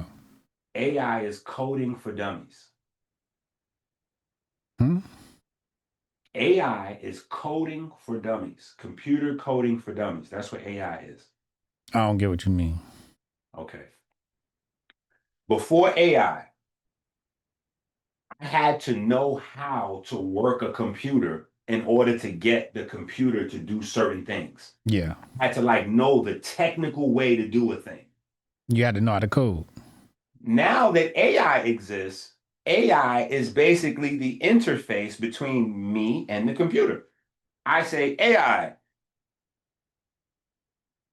go, make me a picture of, dunking on LeBron. And then the AI operates in whatever language it needs to because the AI doesn't actually do the work. The AI just does the computer language thing to whatever. So like if you go to the backside of one of these AI programs, they have other programs that they access and use to make pictures or whatever. Make libraries. Whatever. Not just libraries, because libraries are just databases. But they have things that integrate those systems. So whereas it would take, back in like Revenge of the Nerds, a guy with glasses that might look like this would probably tape in the middle. He would sit there and now you just say in your voice, and then the AI basically converts your voice command into the right. Yeah. So that's it. Nothing else has changed. It's not like the AI is creating the information. The humans are still the source of information. The only thing that gets spooky is when they start asking the question about entanglement. See, that's what we haven't discussed yet. That's what we was getting ready to discuss. Because once we understand that this electric wave in your heart is the main thing that life centers around, and then we understand quantum entanglement, then we go, is it possible that the electricity, right? Because my heart is electrical because it produces a magnetic field. And I understand that electricity that produces a magnetic field, especially if it's moving, it's producing light. So I know we have light, electricity, and magnetism in my heart, which explains why we have cardiac melanocytes, because your heart is producing a lot of light. So it stands to reason you'd need those types of cells anyway. So if we have all the full family together,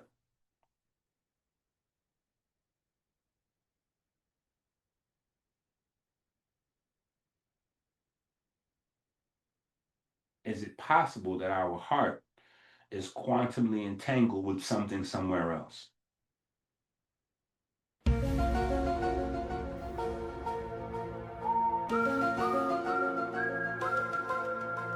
Something like what? I'll let you and every other person watching go ahead and have a personal relationship with that question. See, the science doesn't tell you what the other answer is. It just tells you that there's no distance that's too long. There's no distance that's too long for quantum entanglement. It just says that subatomic particles that are quantumly entangled are transmitting information to each other at light speed, at no matter what the distance.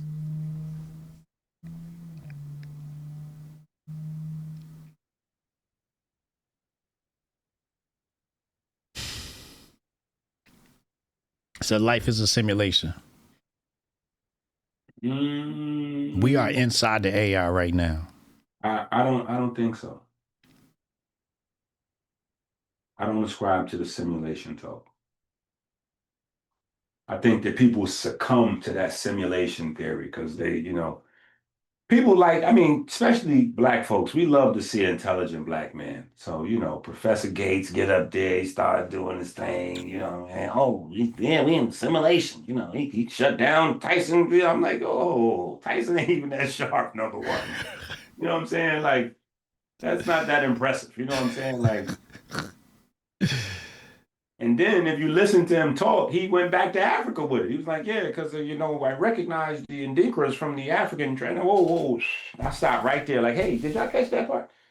Y'all talking about this simulation, but did y'all miss the part where he said he went back to these African symbols? Did y'all forget that part right there? Seemed like we had we got this cognitive dissonance. We just hear we just leave part. No, Professor Gates said that there's a mathematical simulation that I said, yeah, but he also said African symbol. Did you miss that part right there? So I don't think that's not my interpretation of the information. What's your interpretation of the information? Binary coding. The universe runs on a simple system of binary coding. So we inside the computer? No, we're not inside the computer. Technically, it's no computer. Technically, there is no computer. So there's a level of thinking where you could go, okay, we're inside the computer. Then there's another level of thinking where you go, oh, there's no computer because I am the computer.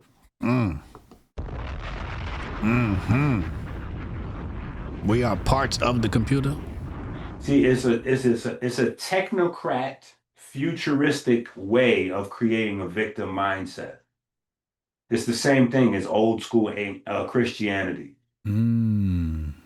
God is going to. You have no. Your life is chosen. This is. You have no say. You might as well just. Yeah, you might as well just do. That's why a lot of them. White folks went crazy back in the day. I might as well just have sex and get high. I mean. So I'm already a sinner. I'm already a sinner. So yeah, I mean, and if I get saved, technically, I can just do anything, right?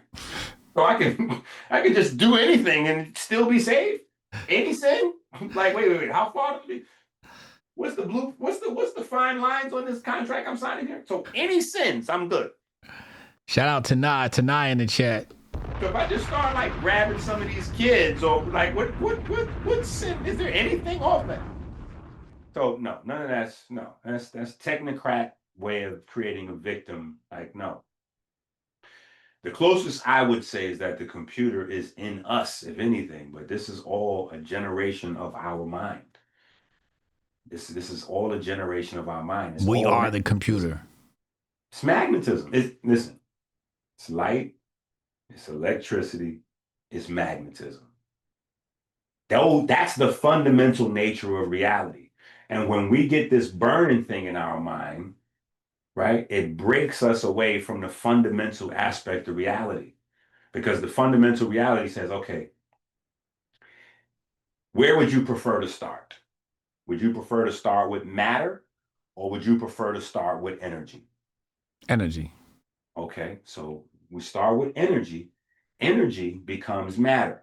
Right. How do we know? Because we know it's photosynthesis. We literally started the show discussing that. Photosynthesis, right? So photosynthesis creates the food. So now we have carbohydrates. We have the sun's energy, right, catalyzing the hydration of carbon, right? That's what creates the sugar crystals, right? Hydrating carbon atoms. So hydrate carbon. We're going to add water molecules to carbon, right? And carbon's going to do the thing that it does. Carbon is special because it has the most bonds. Carbon holds on to the most stuff. So carbon's going to hold on to some energy. Water's going to crystallize it, do its memory magic thing. Boom, carbohydrate. Wait, right? Carbon doesn't have, what's that, the atomic number 6, right? That's the number 6. 6 has a very esoteric, it's a whole lot of spooky. If you want to play around in the number space, not only is carbon number 6, but carbon 12 happens to be the popular type of carbon that. So it gets, it gets a little crazy. Then 12 grams of carbon 12. Anyway, so Tanai said sugar is crystallized light. So okay, so stop right there. Let's just unpack that for a second. He said it's the first thing. For a second. He says, no more facts. No more facts. He said it's the first thing he teaches in his carbohydrate nucleic acid class. Sugar is crystallized light. So we let that radiate. So if it's crystallized light, if we metabolize crystallized light, we would be breaking down the crystal structure and then releasing the light that is like, it's just, if we simplify, right? If we go to the Google and we pull up all of those 15-letter words, it's boom bam boom bam bam boom bam bam boom bam boom bam bam boom. If we just go photosynthesis, crystallized light, boom. Our body breaks down the crystallized light. How do we know? Because we don't deal with the substance. We don't deal with the substance. The water gets recycled, right? The water gets recycled. We might pee it out, right? The carbon, we breathe that out. So all of the Sebi folks that was running around talking about, oh no, I'm a carbon-based being, and I'm a carbon-based being, and I'm on a carbon diet. I was like, are you slapping me? What? Are you insane? Your body gets rid of carbon. Their body takes in the carbon food, and that's the one thing it makes sure to get rid of. So you stop saying that. Your body gets rid of the carbon. That's the reason why metabolism has to stay coupled to respiration. Every time you break down a sugar molecule, you have 2 free carbon atoms that are left over. You break it, simplifying. It's a 6-carbon molecule. You divide that in half. You have 2 3-carbon molecules. You divide those, and you have a 1 and a 2, and a 2 and a 1. Well, those 2 2s, those 2 doublets, those continue on down the system. That's going to go down the system and, produce other things, right? Cholesterols, and that's going to become other things. But those single carbons, you're going to have to couple 2 oxygen atoms to each one of those single oxygens so you can get rid of those because they're toxic to the human body. That's what CO2 is. 1 carbon, 2 oxygen, CO2. We get rid of those. So we're using the other stuff. It's about the light. It's about the electrons. And electrons is a means to an end because it's going to start the process, right? We have electricity, moving electric field, magnetism. Alternating electric fields and magnetism, electromagnetic radiation. We're back, like it's light, it's electricity, there's nothing else going on out here. So when we look at food, it's a chain of life, right? We're not burning it. We're returning the essence. It's a recycling that continues to go on between matter breaking down, becoming energy, and energy building itself up to become matter. Energy builds itself up, right? You have subatomic particles that come together to make an atom. Then you have those same subatomic particles bond together between atoms to make groups of atoms. So now we got matter.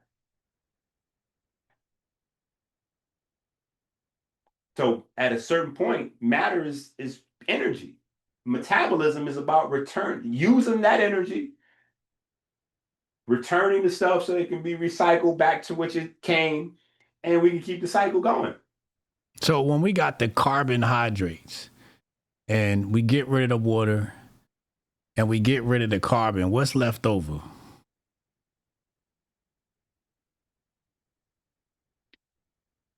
Light? That's the magic. That's the magic. Yeah, that's the magic. That is the magic. The light. The information. The information. Yeah, that is the magic. Somebody said I might as well throw away my flat earth card after tonight's stream. Flat earth card is, that's respectfully. They went down to the South Pole and filmed that. That should have been the end of it. But I'm just saying, listen, the misinformation to the uninformed is the problem. Like, they just found a melanin bacteria. Oh, what? A melanin bacteria. This melanin bacteria is now implicated in kidney disease, high blood pressure, you name it. You over there pressing buttons again. Okay, so Prevotella, melaninogenica.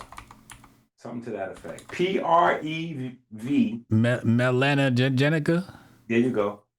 It popped right up. There you go. So that's what I'm saying. When it's the problem is, so here's the thing. A species of bacterium in a normal microbiota of the upper respiratory tract. So yeah, and what happens is if you build up sodium, then they start to act crazy. But what I'm saying is, and tonight will probably agree with this. Science is beautiful if the scientist allows the information to take them wherever the information takes them. Mm-hmm. If the scientist, tries to steer the information. Well, sometimes, see, here's the thing. If it's grant money is involved, right? He said facts. Yeah, if the grant money is involved, right, then the scientist may not even be at fault. Because if it's grant money involved, the way grant money goes is it's like, okay, we're going to get some scientists to prove this because we have a product or a thing or whatever it is, and we need folks to prove this.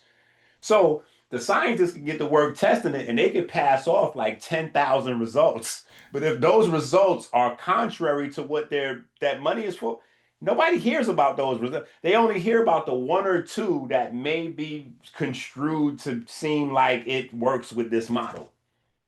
Yeah, he said if you got a grant, you got to do what you have to do to keep it. Yeah, that's it. And it's, it's situational. He said, which is unfortunate because you might find something interesting, which is out of the scope of your grant.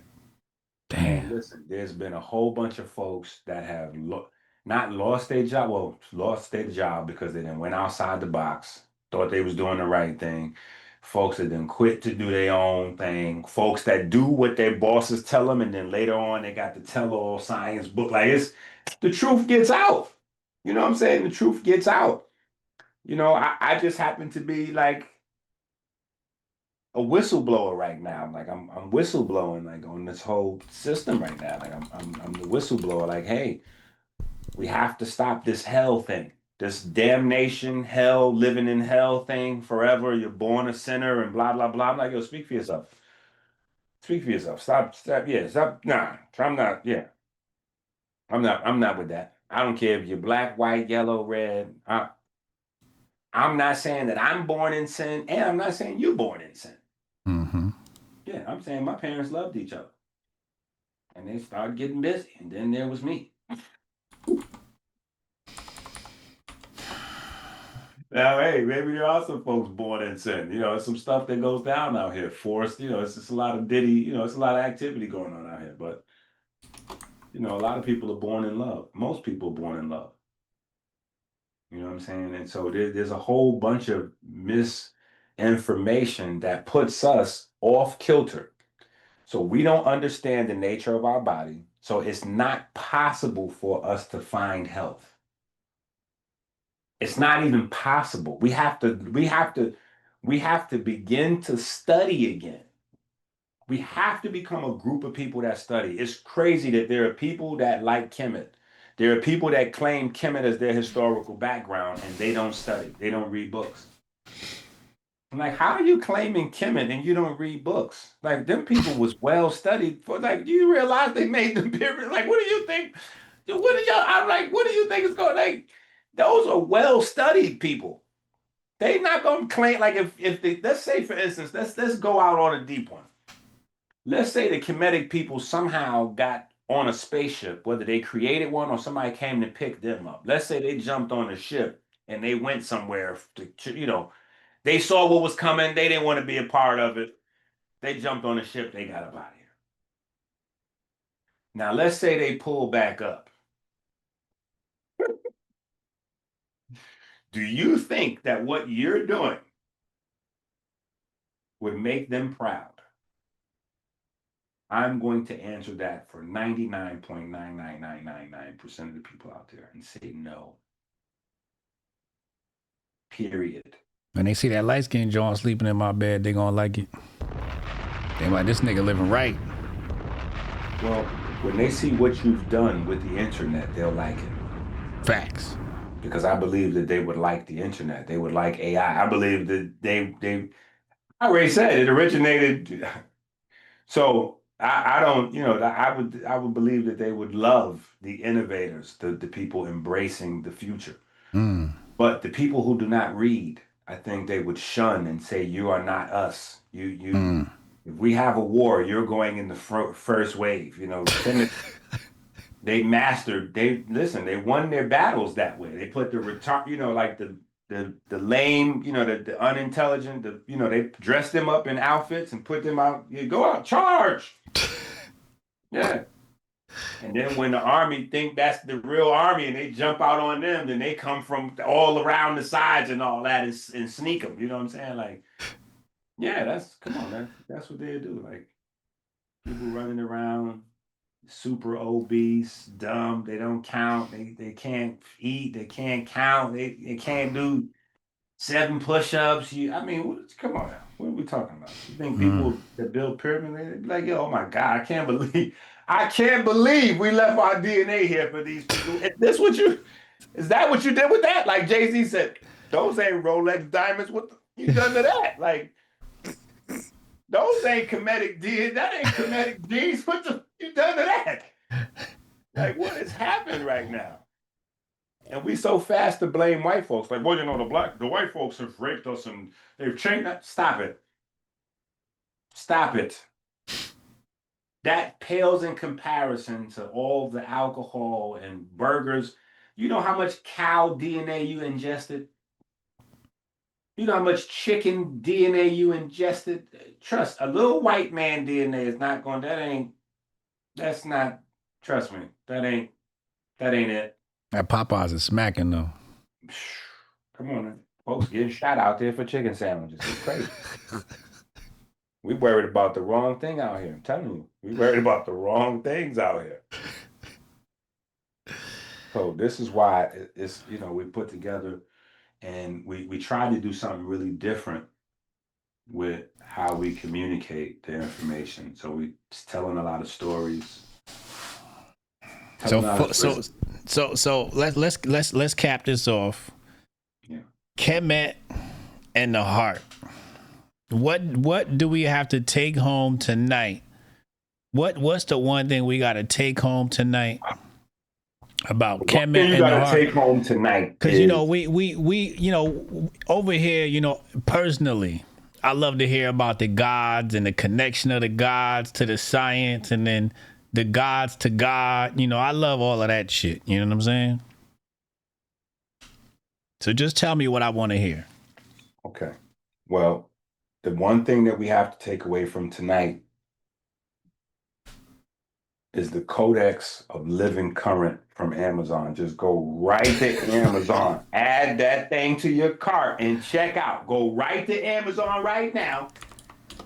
Add that thing to your cart. The Codex of Living Current.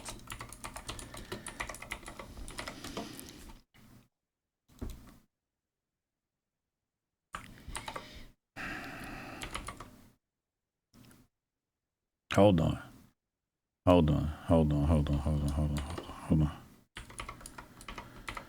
It must be new. It is. But it's up there. It must be new. Hold on. Let's Yeah. Codex of Living Current. It is up there.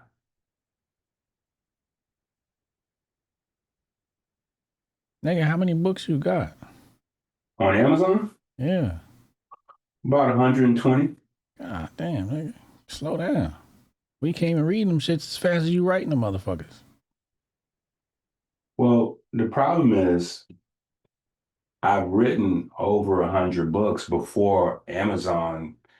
So I have the advantage of writing books from my books. You said what? I wrote about close to 100 books before Amazon. Oh, okay. So, like it was self-printing and self-publishing, and some books I printed and published myself, you know what I'm saying? So now that Amazon's available, I'm rewriting a lot of my old books. Oh, I got you. It's not the same as somebody that would have to go from scratch. So you're like revisiting old material and updating. Well, it's new material. Nobody knows it. Right. So even though I'm saying melanin's photovoltaic, nobody like, no, people still running around saying, oh yeah, it's Haitian chlorophyll. Like, what? You are disrespecting Osiris. Do you understand that the perfect black was depicted green? Like, what are we doing right now? Like, what is, we don't get it. The perfect black was depicted green. Go to the Book of Gates, hour 7. The Book of Gates, hour 7 shows you clear proof of quantum mechanics and chemistry. Wait, what? Say that again. What shows you? Punches don't stop. Listen, the punches don't stop. It's Mike Tyson hits. You going too fucking fast. It's hard blows. It's what's quantum mechanics and chemistry? Listen, you went to get popcorn and it was a knockout by the time you got back to the seat. You went to get popcorn. You thought it was over. Like, oh wait a minute, we got a few minutes. Let me go get it. Fight is over. Well, I missed. I paid $700 for these. It's over. It's over. You missed it. What's quantum mechanics? We go to the Book of Gates. Right. Go to the Book of Gates. What's that? Kemetic text. Okay. The Book of Gates. Yeah. Ancient Egyptian funerary text. Yeah. And we go to hour number 7. Like there's a bunch of little spots. But hour number 7 is my favorite because it is the most clear, blatant, easy to understand description of quantum mechanics. Ra passes through the gate, guarded by one who seizes with his eye. In this scene, Ra comes before 12 men who carry Ma'at feathers depicting they have been judged to be true and good. Wait, let's stop right there for a second. See, I gotta, because this is how I got into beef with the Kemetic guys. Yeah, you fucking up right now. Because look, no, listen. They was running around saying feather of Ma'at. Yes. No, it's not the feather of Ma'at. That's what I'm saying. See, I had to come and be like, hey, stop that. Stop letting these women rip our men off like that. This is still going on to this day. Women just getting half, like, what is going on? Like, how would you just, nah, that ain't your feather. You just wearing it. That's not the feather of Ma'at. That is called a shut because it is the feather of Shu. That belongs to Shu. It's called a shut. So Wikipedia is wrong right here. Yes, absolutely. The name of the feather is named after Shu. It's his. Okay. Not only is the feather named after Shu, but the Ma'at feather is named after Shu? Yeah. It's not called the Ma'at feather. That's something that folks just came along later and started calling it. It's called the shut. S-H-U-T. There you go. But here's the thing. Yeah, it says Shu. The feather used as a symbol of Shu, the Egyptian god of air. Come on. And the feather of Ma'at and the goddess of truth and order. Shu is often depicted with a feather on his head, and the feather itself was a symbol of Ma'at, it says, used in the judgment of the deceased. How can it be? Right. You just let that happen. Just let it happen. That's called confusion. Wait a second. That was a little contradictory right there. Absolutely. So that's why you have to go to the name of it. If you go to the name of it, it's not named after Ma'at. It's a shut. And if he's the god of air. Well, he's the god of a few things. But if he is the god of air, then that means he would be the most closely associated with the feather. Because feathers fly in the air. Electricity, light, the breath, all of those things get attributed to Shu. Shu's my favorite. All right, so let's go back to hour 7. Okay, so this is the wait, no. We still on this feather. Okay. Because we on way into the heart ceremony. If you remember, you act the the overarching question was, what do we take away from tonight about the heart? Mm-hmm. Right. So weighing of the heart ceremony. Right. Mm-hmm. Remember, there's only three things. I keep bringing you back to that. When you ask me about the computers, I say electricity, light, magnetism. When you ask me about the body, electricity, light, magnetism. Electricity, light, magnetism. Okay, so we're looking at the weighing of the heart ceremony. Right? When you look at the weighing of the heart ceremony, it's two things. Right? You have on one side, you have the heart. On the other side, you got the feather. You have the feather. Mm-hmm. Now, immediately when I saw that, I immediately knew what I was looking at. The problem is most people are one-dimensional. So if a person doesn't really study anatomy like that, they're going to look at it through their lens. So if a person calls himself a comedic scholar because they study the metal nature, that doesn't qualify them to speak on anatomy. Mm. They don't study anatomy. They don't know anatomy. Mm-hmm. So you don't know that the heart is the most magnetic organ in the body. Mm-hmm. So you don't know that there's a possibility that they're using the heart to symbolize magnetism. Mm. Now what the It's fuck? out of your purview. Yeah, now, it's out of your purview. So what they got to do with the feather? Well, we have feathers. Who's we? Me and you, humans. We got feathers. We have feathers. In the heart? No, holding up the heart.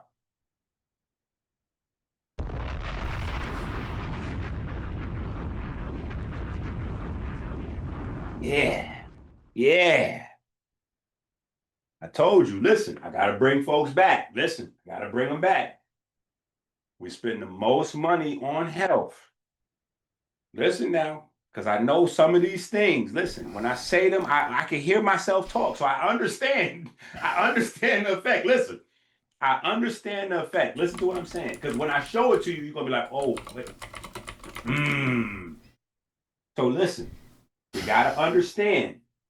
We spend the most money on all forms of health, and we're the sickest country. That means the things that we think we know, we do not know. It's like, I learned this from my father, right? Say, for instance, you lose your keys in the house. He'd be like, did you check in the... I'm like, no, I ain't check over there because I know my keys ain't over there. He'd be like, hold on. If you don't know where your keys are, then you don't know where they are not. You don't know where your keys are. So look everywhere and then you'll find your keys. People that don't know anything about their body, they immediately know what it's not. Oh, well, I know it ain't. I know it ain't. You don't know nothing. You think you know. Just like the scientists think they know. They just know how to collect that bag. When you hear little children decide they want to grow up and be heart surgeons or brain surgeons, that's not because they want to learn the brain. It's not because they want to learn the heart, because they want to get that bag. That's why they're driven to those businesses. Yeah, the heart doctor gets that bag. Yeah, I want to go into cardio surgery. Yeah, I want to get that bag. You're not changing the world. We've had great heart surgeons. They haven't changed the world. They haven't improved health. The heart is still the number one cause of death. So, back to the feather. Back to the feather. Now, you know it's not going to be an actual feather, right? Just like the heart is not magnetism, but the heart is symbolic of magnetism in the picture, right? But there's a whole system inside the human body that's always hush, don't discuss that. It's quiet. Nobody discusses it. Everybody pretends like it doesn't exist.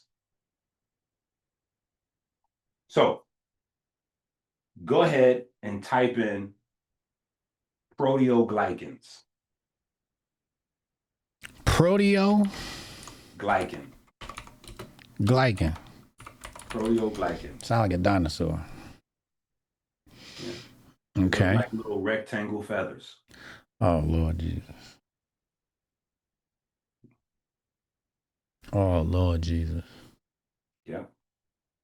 Oh Lord Jesus, what the fuck is going on here? What in the hell? This is why there's a lot of people buying Dr. EnQi's books, because it's hard. It's rough. It's rough. They go, wait a minute, there's no feathers in there, and then they go look at the picture and they go, wait a minute, these definitely qualify as something that, yeah, these look just like feathers. Yeah, I could see how they just, yeah, these are feathers. And then when you find out that they store electricity, you go, oh, oh, oh, wait a minute. These things that look like feathers store electricity?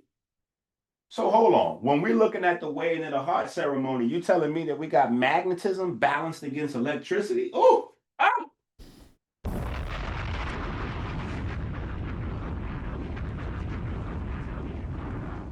That's why I be saying, listen, you can't play with them folks that built them pyramids, man. You cannot play with them people, man.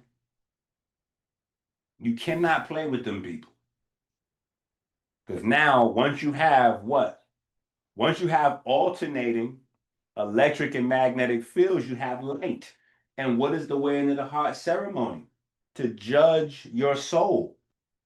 And Kemet is the place of the origin of the light body. I mean, it's literally, I mean, listen, I don't, listen. That's why I'm just saying, I don't even play with these people. I don't even play with these people. Yeah, you got to wrestle with it. Because science is already right and exact. Nah, EnQi, when you put the heart on it, tell you if you a good person or not, man. It's still going to do that because it's going to judge your information. That's the thing that electricity and magnetism represent together. Light. Oh, come on, EnQi. Yeah. Oh, Jesus Christmas. So those proteoglycans, for the people that don't know out there, they make up the fascia system.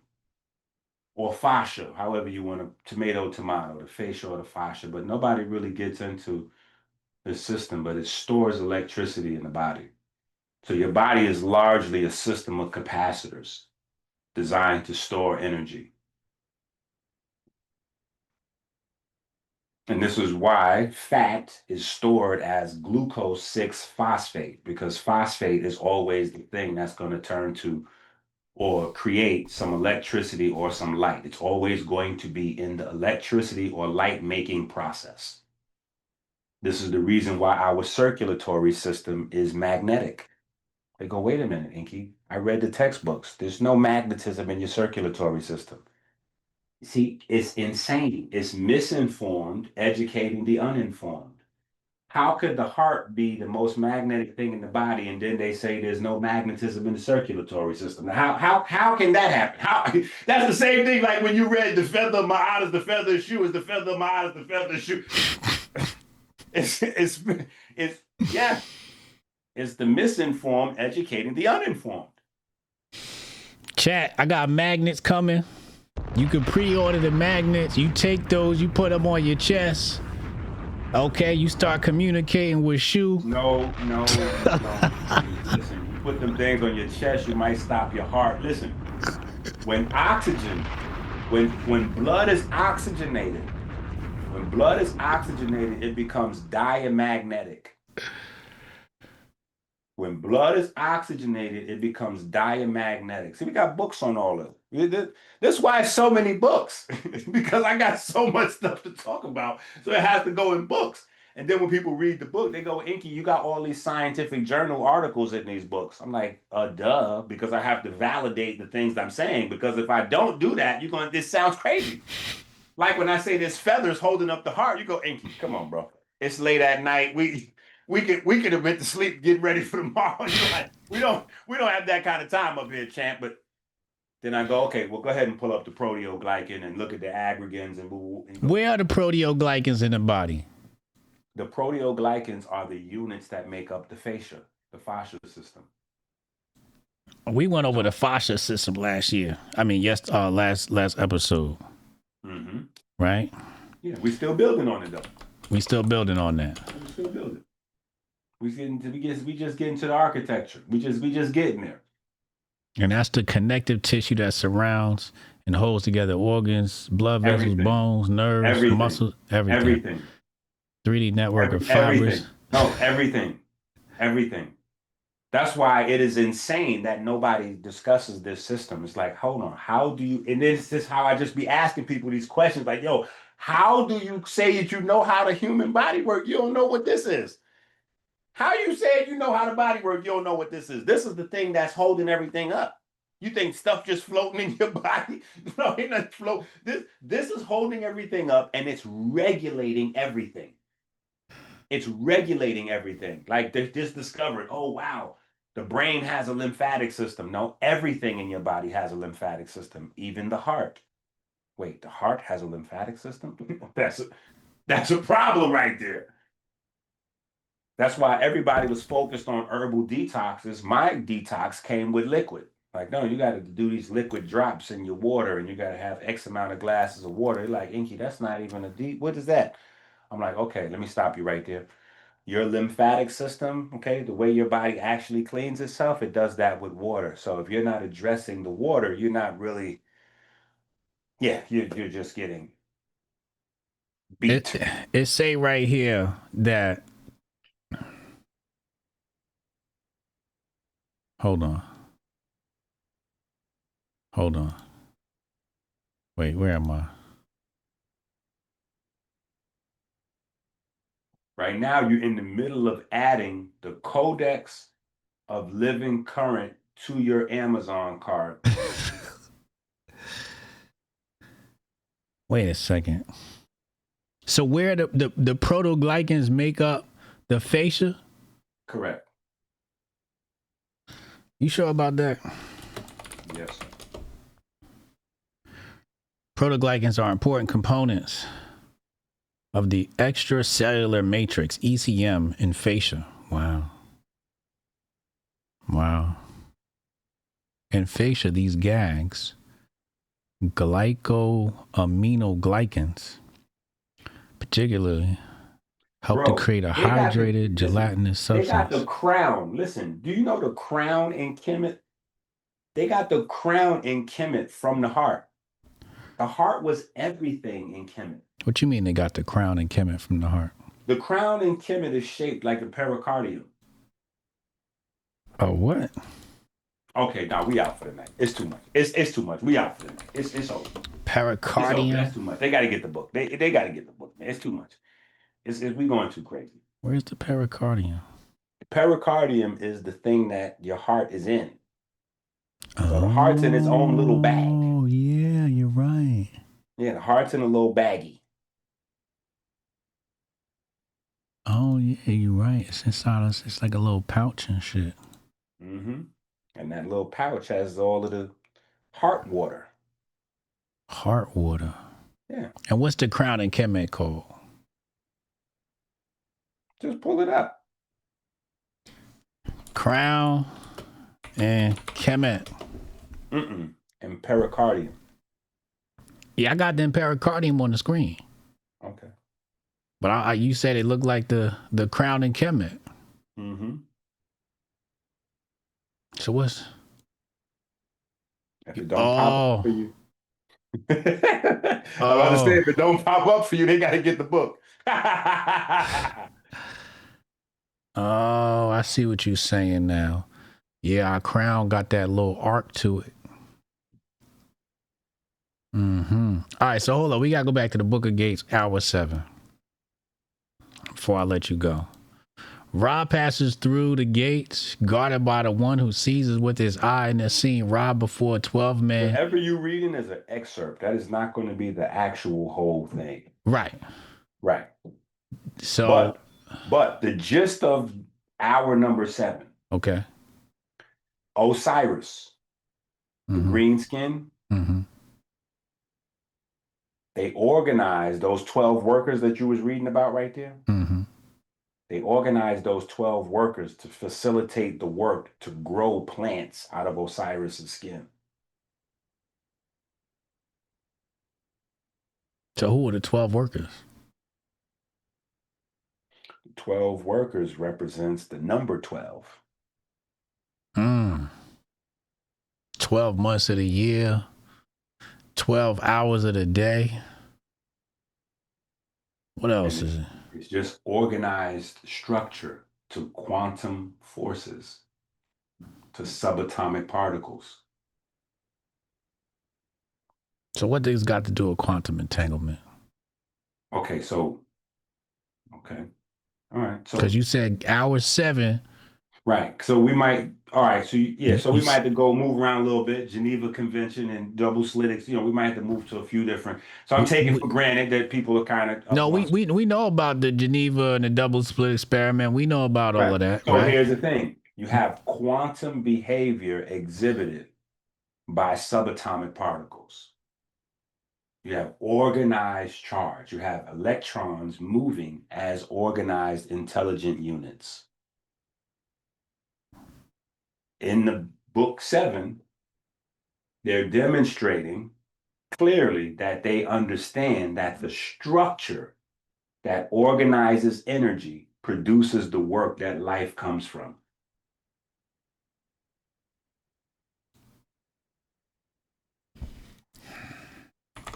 Why the perfect black is green.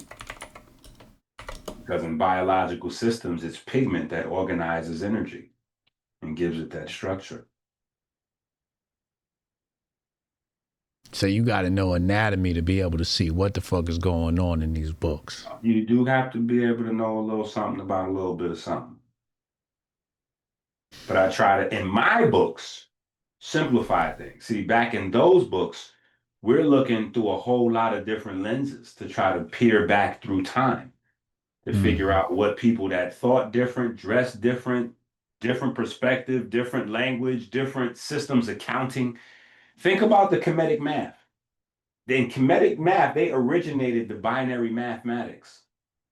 We now don't teach our children or ourselves binary math unless you're a computer coder. But they did arithmetic, multiplication, division, all that based on binary counting. So that means that the way our computers run is the way their minds ran. Okay. Which goes back to me telling you that the AI originated back there. Because not only do we have the structure for the actual computer architecture, but we have the math that gives us the ones and the zeros all the way up to the C++ and all of that originates right there.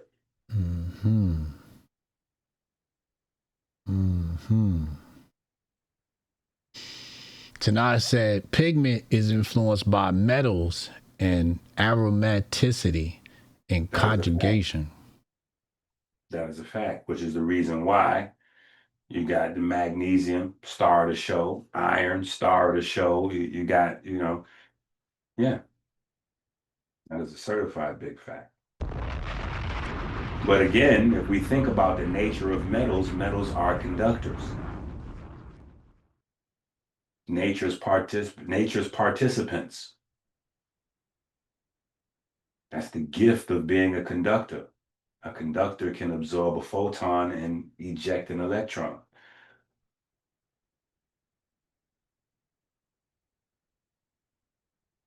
Or just allow electrons to move freely and create some magnetism or something like this. Yeah, metal is part of the show.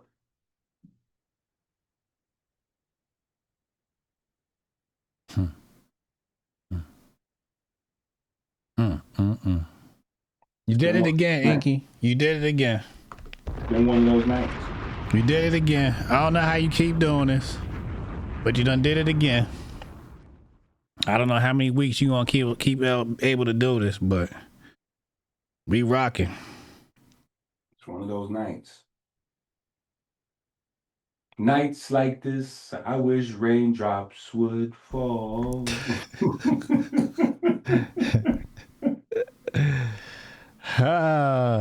But no, it's a whole series. This is a whole series where we're attempting to simplify the information. Simplify the information. Markel said, "When are we getting Doc and Doc collab? We waiting for Tanada to finish. He got to grade some finals. He got students to graduate. Okay, Once Tanai's done educating the next generation of children, he gonna be off for the summer. We gonna get him in here and KeMedicine. Your mind's really gonna be blown. Yes, and see, that's perfect timing because I get to cool off as soon as he start heating up. Why you get to cool off? Listen, somebody got to pass the rock and somebody got to score the rock. Right now, you passing, I'm scoring. Once I get Tanai up here, I can prove out. Listen, LeBron had to score when he had to score. Now he can transition to throw some lobs and some assists. You know, he's still him. He still can put 20, 30 together for you on a nightly basis, but you know, he can put 15 assists together as well. So you gonna be playing a 1. Yeah, I'm gonna be playing a 1. And Tanai playing a 2. Tanai's gonna be playing the 3. Tanai's gonna be catching alley-oops. He's gonna be hitting the threes. He's gonna be working tonight. We only got him for the summer. We gotta, get as much out of him. Listen, y'all, trust me. When y'all get Tanai on it, be selfish. Don't think about Tanai's well-being. Just think about yourselves at home. Like you want to get as much of what's in his brain out of his brain while you have him on the stage. Like, Facts. All of that. Facts. Yeah. I can't wait. I got goosebumps already. Tonight, get ready. You dunking the ball. You catching oops. You shooting threes. You shooting from the half court. He doing the he doing chase down blocks. yeah. Catching rebounds. Yeah. I'm gonna just be translating like when he said the metal and interact with the aromaticity. Like whoa. 4th grade leading level champ. Like this. Yeah, 99% of the we're gonna have to. That take us back to the 6-sided. See, I did 6-sided shape. I said 6-sided shape. He said aromaticity. See, we having the same conversation though. I don't know if everybody understands that. That's what he's talking about. What I'm talking about. I'm talking about what he's talking about. I'm saying I'm hexagon. See, hexagon. The hexagon. 2nd grade, 3rd grade. We know what a hexagon is. We good. Aromaticity damn sure is a motherfucking 6-sided fucking structure. Yeah. We having the same convo. It's just I done learned like, okay, 3rd grade reading level. This not gonna. Yeah, I'm gonna have to hexagon. Remember, I'm coming up in Philly teaching where it's the dope boys, the strippers, the shooters. This is like 60% of the room. We got a few college students mixed in with a couple of Black conscious folks, but mostly it's the people of the neighborhood. Like, yeah, so I'm in there like, yeah, so mitochondria biogenesis, and they looking at me like, what is that? What'd you say? They hitting each other with elbows like, yeah, this nigga think he's smart, ain't he? I'm like, oh, okay, my bad. So what happens is the little energy things that's inside your cell, when you exercise a certain way, they divide so you have more of them to produce more energy.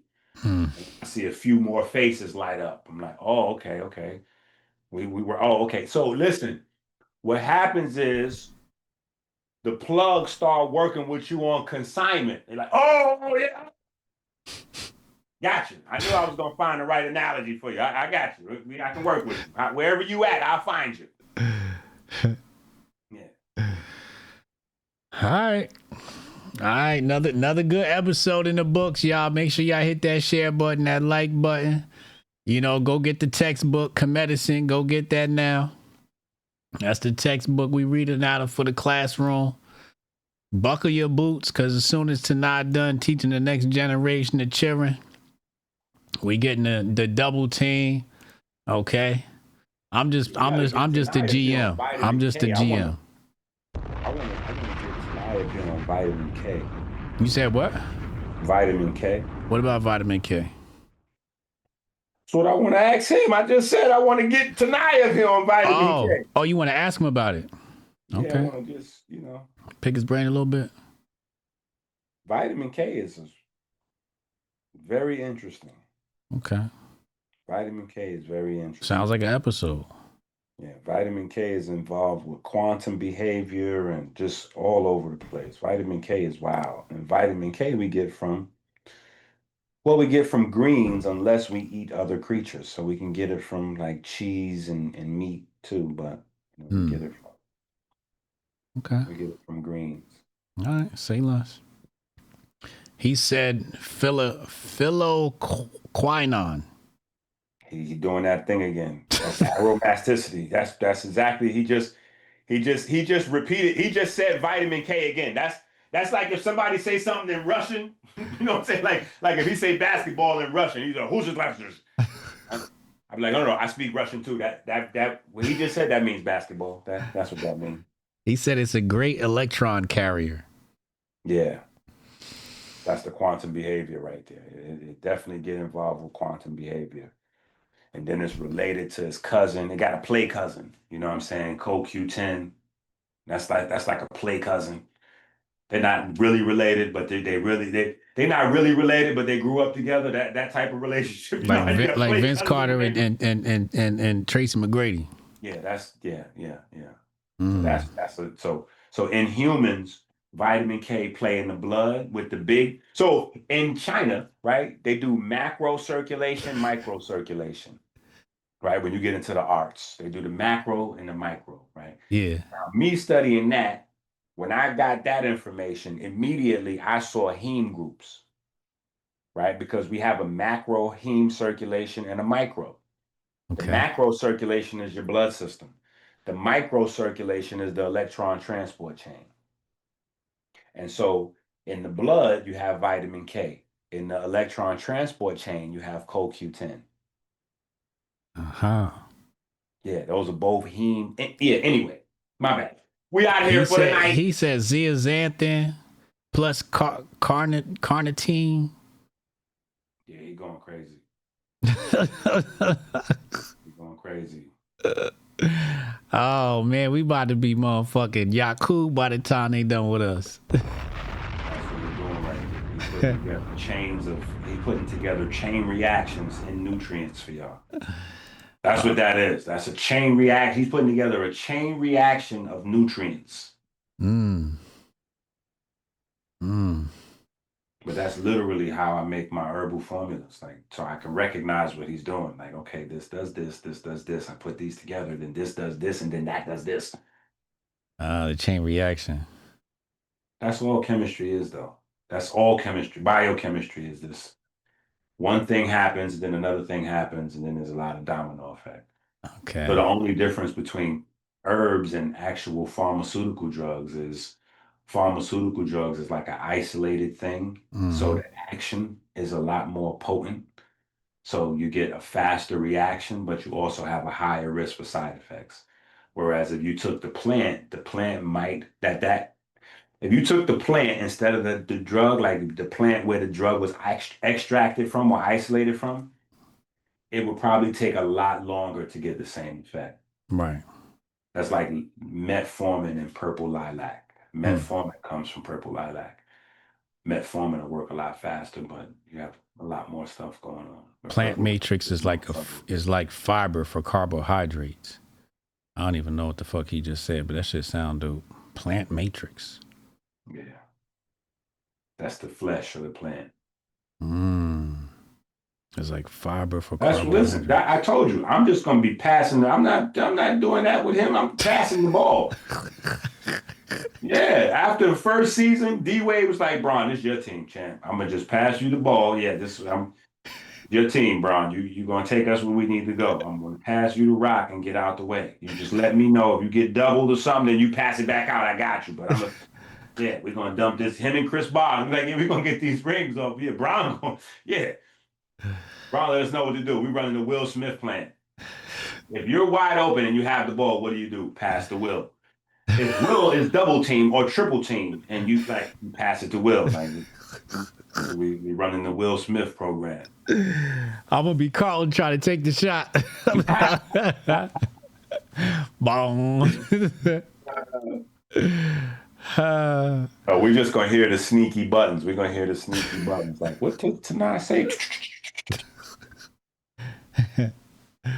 Don't you press those buttons while we got Tanai right here. Just Tanai, break it down.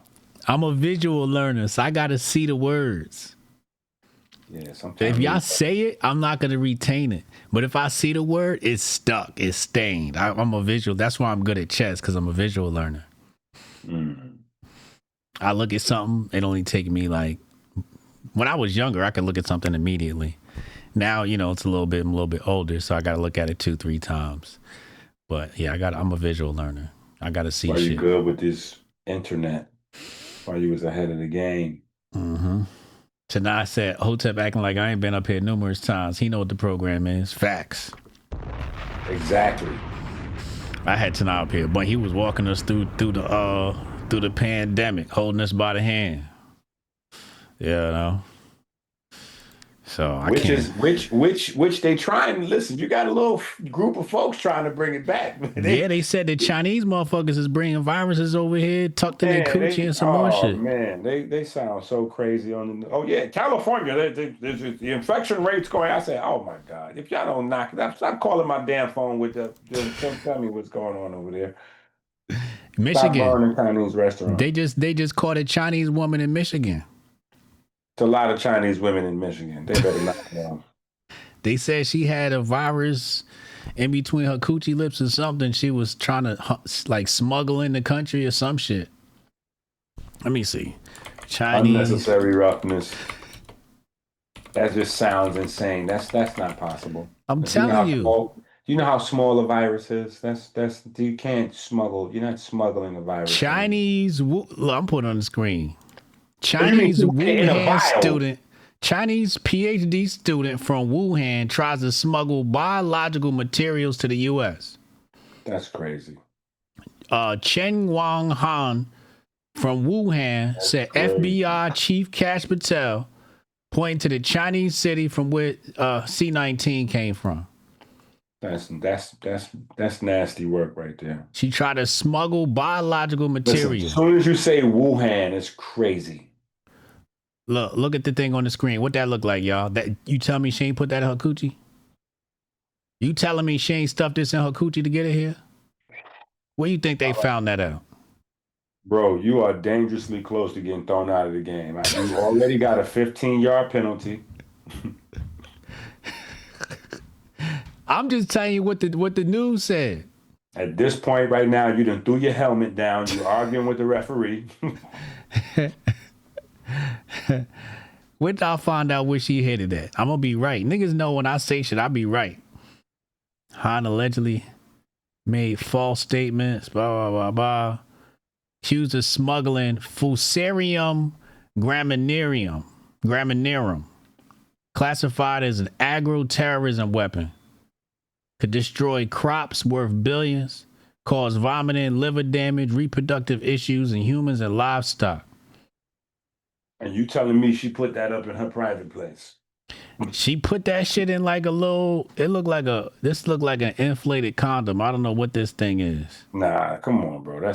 Chad, tell me this don't look like an inflated condom. Listen, I'm not going to say what it look like or don't look like. I'm just saying we got to be a little. Or is that a petri dish? Listen, we got to be a little skeptical in the age of deep fakes and fake news. I'm just saying we got to be a little skeptical. We got to, Kash Patel said it. Kash Patel, head of FBI.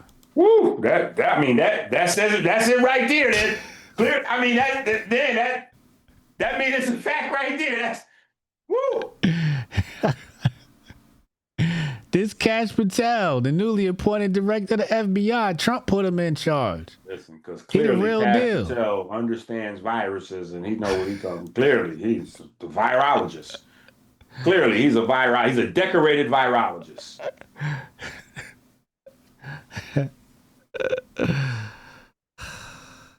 Virus is too small to be in a baggie. Like you can't even put a virus in a baggie. Like it looked like a petri dish. He tweeted this. Director Kash Patel arrested a second Chinese national on charges of smuggling biological materials. Look like it. I think this is a petri dish. I don't know. I'm not putting that smut on Kash Patel name. He tweeted this.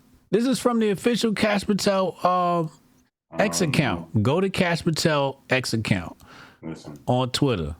I don't know Tariq Nasheed. Right here. Addressed individuals associated with a lab at University of Michigan. That's right there by you. They dropped a virus off in your backyard. Kanye said he did fellatio to his cousin on Twitter, right there on his Twitter account. Like, I just, listen, I'm just trying to tell you, it's wet and wild out there. I think they try to make this biological weapon to take you out, EnQi. Well, I think this was directed at you. Why would they be in Michigan with it? that's a good answer. That's a good question. You got a book for this? Yes, I do. Hold on. I do. I got hold on. We got. Hold on. Don't play now. You know I do. Hold on. Hold on. We're gonna find it. I ain't gotta look too far. We're gonna find it. Hold on. Took off my wire. CCP said it over. Try to tell niggas. I'm telling you, man. When I speak, here we go. Right here. We got one right here. Soulcraft, the lab work. Herpes versus leukemia. Mm-hmm.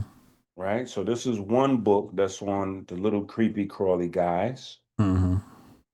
And we got another one floating around here somewhere. Oh, see, this is why they be all over the place, because I be reading my own books.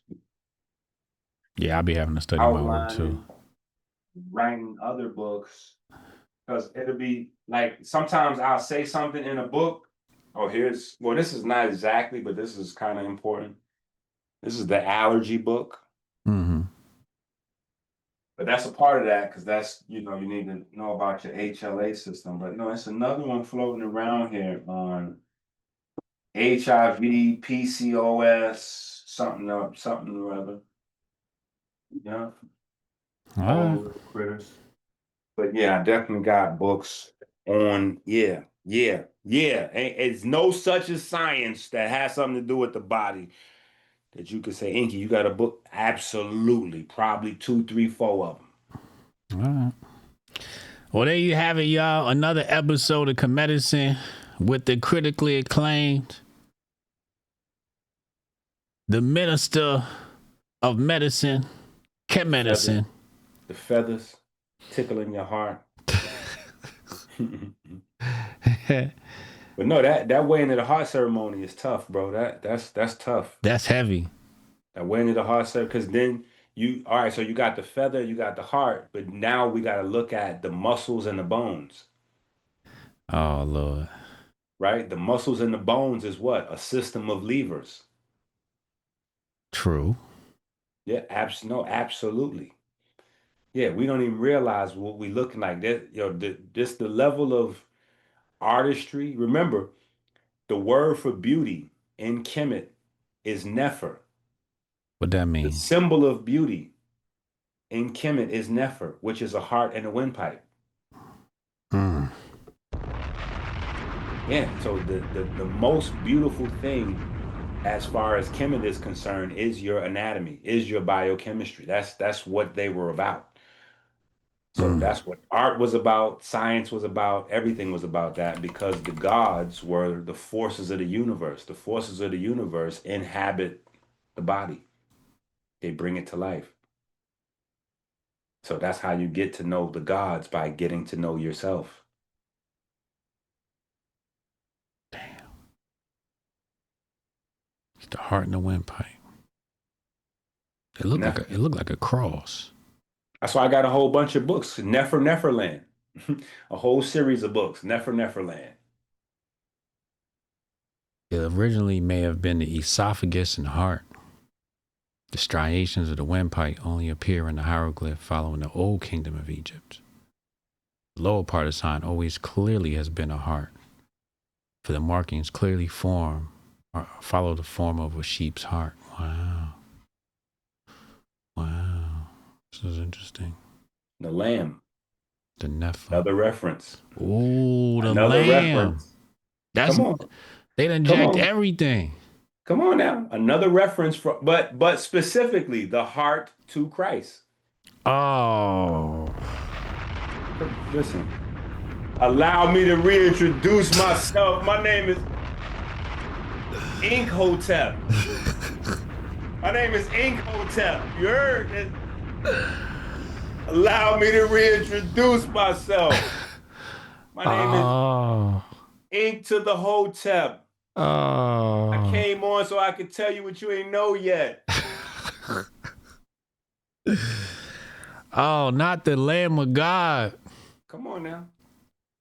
Jesus holding the sheep in his hand right by his heart. Come on now.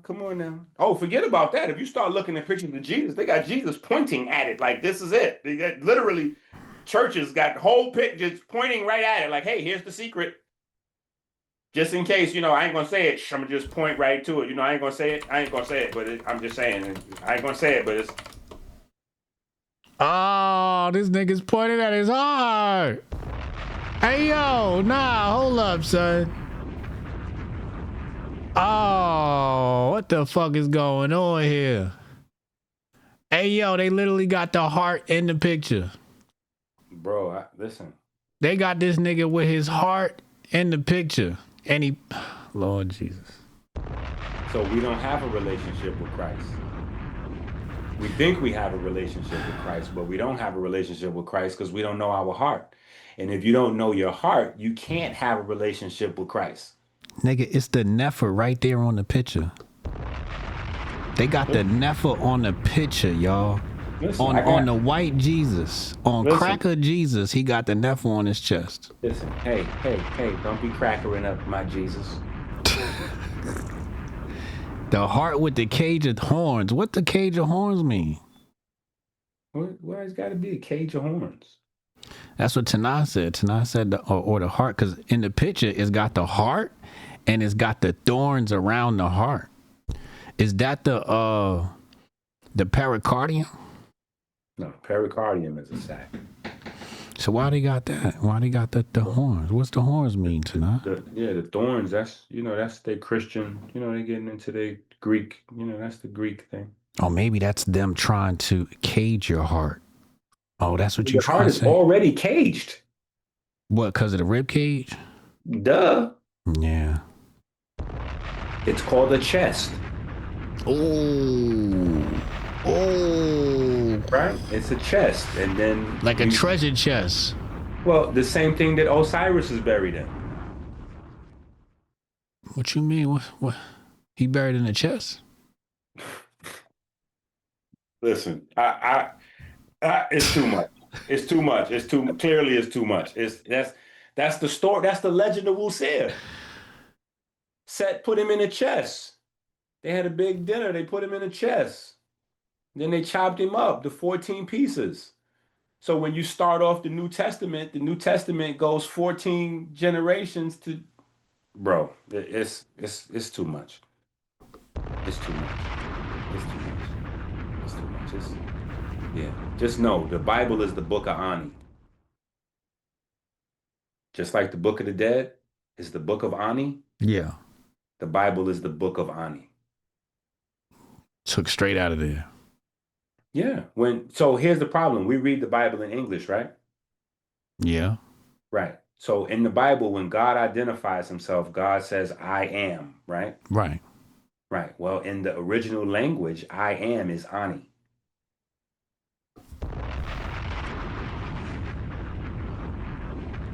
Bro, listen. This is only what I do every single day for a living. That's why, listen, I say most people, they have health conversations. Oh, Ani means I in Hebrew. I am. Listen. Allow me to reintroduce myself. Listen what I'm trying to say. Look. Most people that have God conversations don't have health conversations. Most people that have health conversations, they don't have God conversations. But the problem is, at some point, you have to get interested in the blueprint to the body, or you can't really have a health conversation. That's the reason why we spend more money than any other place, but we have the worst health. Because we're throwing money at something we don't understand. And we can't understand it because boom. So we go back to the QRST, we go back to the Christ wave, we go back to the electromagnetic signature of the heart, right? The universe comes from the primordial mound. You know, I ain't even gonna do that. It's too late. The universe comes from the primordial mound. There's a legend that states that all life comes from the primordial mound. There's a legend that talks about the primordial mound. Now, I tune some stories, and there are some stories about Ptah. Now, most people have equated that primordial mound to being a pile of dirt. I do not. I do not. I believe that the primordial mound that our ancestors were discussing was the electromagnetic wave. And should you pull up the QRST wave and look right at it, you will see that it is I mean, listen, it just is what it is. Hey, yo, hold up. Wait a second. Listen. Wait a second. It's the QRS wave. That's the pyramids of Giza. Come on now. Listen. Listen. Come on. It's late. Yo, hold up, son. It's late. Wait a second. What you want me to do? What you want me to do up here? That's the three pyramids. That's the big one, the medium one, and then the little one. You gotta listen, man. It's work out here, man. It's work out here, bro. It's work out here, man. That's listen, those is the Jews right there. Those are the Jews right there. Hold on. Listen to what I'm telling you. Those are the Jews right there. Let me show you something. See this right here? What the hell? Look at this book right here. You see this book right here? Oh, yeah, the Jew. Mountain Jew. Come on now. The original Jews is the people of the mountains. The people of the man-made mountains. That's why the Bible can't separate itself from Kemet. The Bible it's the book of Ani. Yeah. Listen, allfacts.com. I could take you through the Bible, walk forwards, backwards through that thing, and show you a whole different Bible. It'd just be amazing. It'd just be amazing. Like, wait a minute, did EnQi put this in here? I'm like, I've had people accuse me of putting things in. Like, now, how did I put Ani in? How could I do that? Like, what is wrong with y'all? How could I put the burial process? How could I put the burial process in there for Israelites that they only practiced on Pharaoh? Like, how could I do that? Yeah, it's not possible. Wait a second. Hold up. EnQi. Yes, the sir. QRS wave. Come on now. Also goes below ground. The longer you look at it, it's going to get. They recently had two discoveries. One of them was these pillars underneath the ground of the Great Pyramid. And another one they talking about is a whole nother city underneath this motherfucker. Yeah, well, those are less important than the fact that they found a heartbeat in the center of the sun. Nigga, wait, what? Yeah, I told you, it's late. It's a lot. It's a lot of action out here. See, I'm gonna have to let me move these books and get back into my most people can't even hold a stack of books like this in their house. They hold sneakers and money stacks to their head like this. Stop holding money stacks to your head and hold book stacks. Start holding book stacks to your head.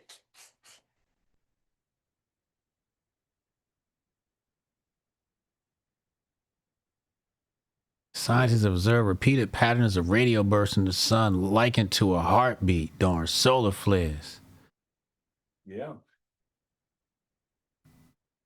Yeah, it's crazy. It gets crazy.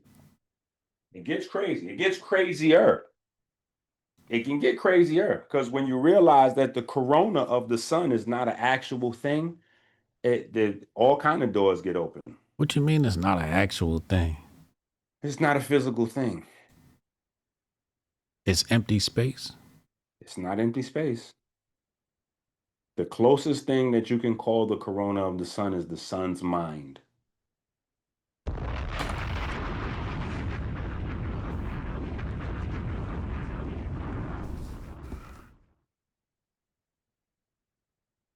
It's the closest thing you can call it. It's a projection of the sun. You got to go, well, what is the sun? Depending on what model you look at, it all comes down to electrons and protons. So we're talking about a big ball of subatomic activity. Okay, so a projection of that is either matter or what's the other thing? Like if it's not matter, then what is it? Scientists are still trying to figure out. See, we get into that space again. Scientists are still trying to figure out, like, yo, it's listen, I believe in God. I don't even have time to play with y'all folks. I don't even have time to play with y'all folks. I believe in God. Once I get to too many of those, like, oh, well, we know for sure there's this and that. Oh, all right, well, hold on. What is this? Can you explain cardiac melanocytes and what they're doing? Well, it's still an ongoing. Okay, so you don't know that. Okay, all right, so you don't know that. All right, well, what about this glymphatic system? How exactly that? Well, it's a newly discovered, and that's the second newly discovered. They just newly discovered the neurovascular unit. So you just discovered the neurovascular unit 5 minutes ago, and now you then newly discovered the glymphatic system. Then come to find out, oh, the neurovascular unit works with the glymphatic system. So y'all didn't know what? And the neurovascular unit, I know about that as the divine cow. See, I be studying Kemet. See, in Kemet, they got the divine cow with the gods that's all under the cow drinking milk. Yeah, that's the brain architecture. That's what they're showing you, is brain architecture. What? The neurovascular unit in the brain. So here's how the circulation goes. Circulation goes heart, aorta,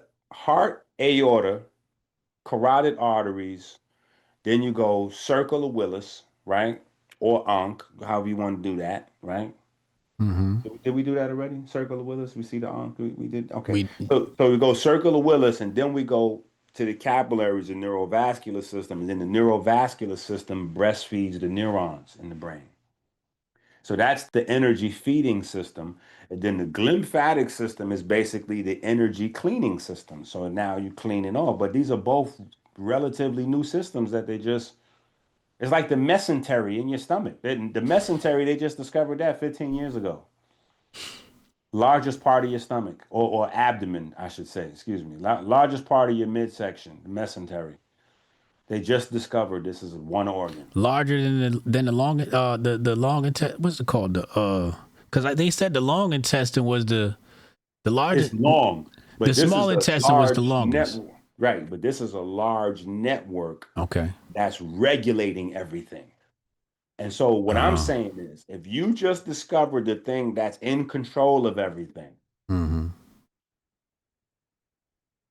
like, bruh, I can't even finish the sentence. If you just discovered the thing that's regulating everything, how is you teaching anatomy before this?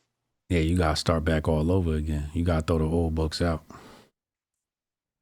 We got to start from scratch. Yeah. And we got to start with mesentery. We got to start with fascia. We got to start with the connective tissue, because the connective tissue is not just connective tissue. They got folks believing that the connective tissue is like tape that holds together skin and muscles. Like, that's not what connective tissue do. It doesn't just stick things together. Like, that's not what it does. The connective tissue regulates everything. But we can't see that in the body because we can't see the body as an electronic system. And if we don't see the body as a living system of electricity, of electronics, of capacitors, of silicone chips, like, if we don't see that, then we can't, there's no possible way for us to understand the human body. And there's no possible way for us to be healthy. Period. We don't get it. We had to understand photovoltaicism. The sun. Largest source of, so all right, let's do it another way and then we shut it down. Look, if we understand that energy is intertwined with information, right? We get that part. Well, the moment that we realize the sun is the largest source of energy in our solar system,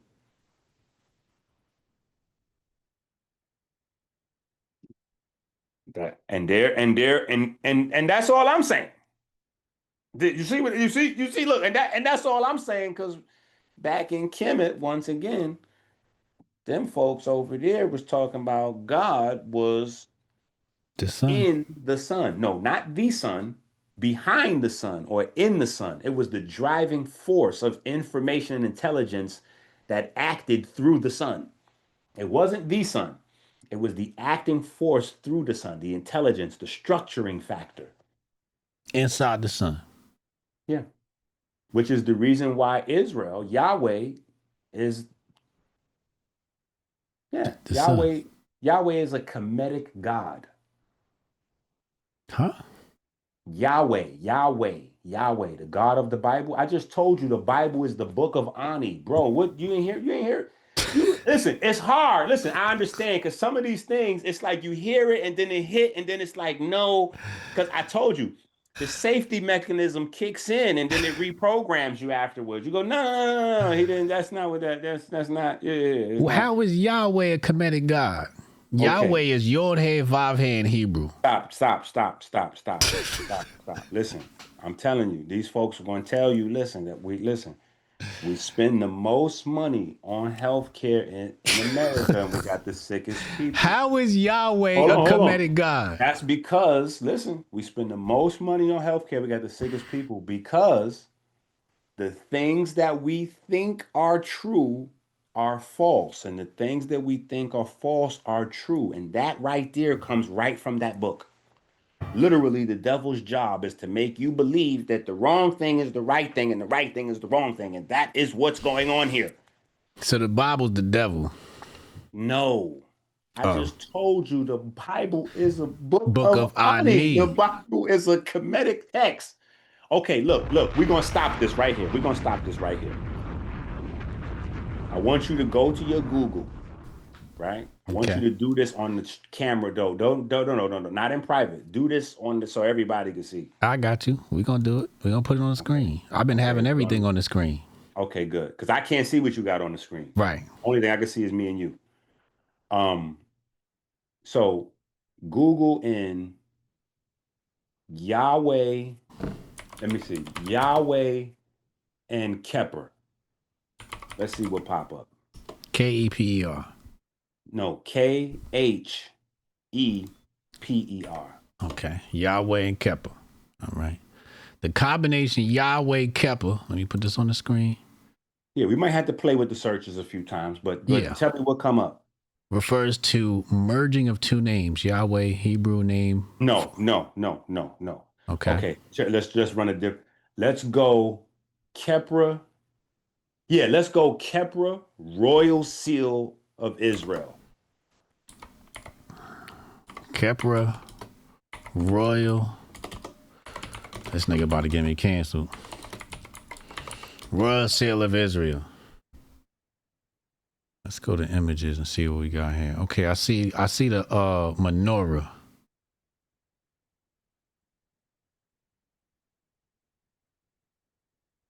I see the menorah. Do you see Kepler as the Royal Seal of Israel? Who's Kepler? The beetle. All right. Matter of fact, do that. Take Kepler off and replace it with beetle. Okay. Beetle, Royal Seal of Israel. Okay. I see the scalp. Oh, there you go. Oh, there you go. And soon as you see that, it's a wrap. Wait, I did see it in the other search. It's this thing right here. Yeah. It's got wings on it and shit. Yeah. Once you see that, it's a wrap. What you mean it's a wrap? Why would Kepler be the Royal Seal of Israel? It's only one answer. That's everything else is just cognitive dissonance. It's just a lot happening in your mind. It's only one answer. Why would Kepra? And if you don't know, the scarab beetle is the symbol of Kepra. So that's the same thing. Kepra is the beetle. It says royal seal unearthed near Temple Mount. Royal Correct. seal unearthed in Jerusalem. Yeah. It's the first time the seal of an Israelite or Judean king has ever come to light in scientific. And it's damn sure a goddamn beetle. So why would With the an ankh next to it. Egyptian god of resurrection, why would the Egyptian god of resurrection, the Kemetic deity of regeneration, why would he be on the seal of the is? Listen, 2 + 2. I told you what I said earlier. I said a Cam's razor, and then you came in and said Occam, right? Mm-hmm. What the hell? So wait, so what that got to do with Yahweh? The royal seal of Israel. What do you mean? What does the royal seal of Israel have to do with Yahweh? Are you okay? Listen, the cognitive dissonance is, listen, I'm telling you, our brains try to protect us when the information is too crazy. It's like, wait, what is happening? No, this can't be. Listen, I've shown plenty of people that, and plenty of people have had all, like, it like start them to, especially Israelites. Oh my God. When I show that to Israelite, they just start, and they just start like glitching. Like AI had a glitch this morning. Like they just start glitching. Like it shut down and it shuts their whole system. Like what is that to explain? Just tell me what that's doing there. Because once I go Book of Ani and then I start walking through all of the Kemetic signatures inside the Bible, and then we go to the seal of Israel, the royal seal, and Kepra is on there. Like yo, yo, it's good. Like that. And yo, yeah. What are we talking about? Because the Bible clearly said, Yahweh clearly says, don't put any other gods before me. I'm a jealous hell, and blah, blah, blah, blah, blah, blah, blah, blah, blah. Correct? Yeah. So what is Kepra doing on the seal? Hold on, I'm talking to the Google demons. I gotta make the Google demons. Yeah, see, look, it's a lot of button press. Listen, forget all them button presses. Listen to what I'm asking you, sir. Scarab beetle symbol plays a significant role, particularly in connection to the reign of King Hezekiah. It's only one, listen, okay. King Here we Hezekiah go. is a prominent Here we go. symbol of Look, look, sin. look, look, look. Here's where the cognitive dissonance goes. Once we deal with Kepra as an actual physical person, anthropomorphized God from Kemet, right? And then we deal with Yahweh as an anthropomorphized person or a fat white man in the cloud or whatever the case. Like once we give them that specificity, we lose the objectivity. When we remember that Yahweh represents the intelligence behind the sun, and we remember that Kepler represents the intelligence behind the sun, we don't have a question. This becomes easy peasy, 1, 2, 3 easy. One community teaching another, teacher-student relationship. We get it. Life comes from that thing right there. That big bright thing right there, your life comes from that. So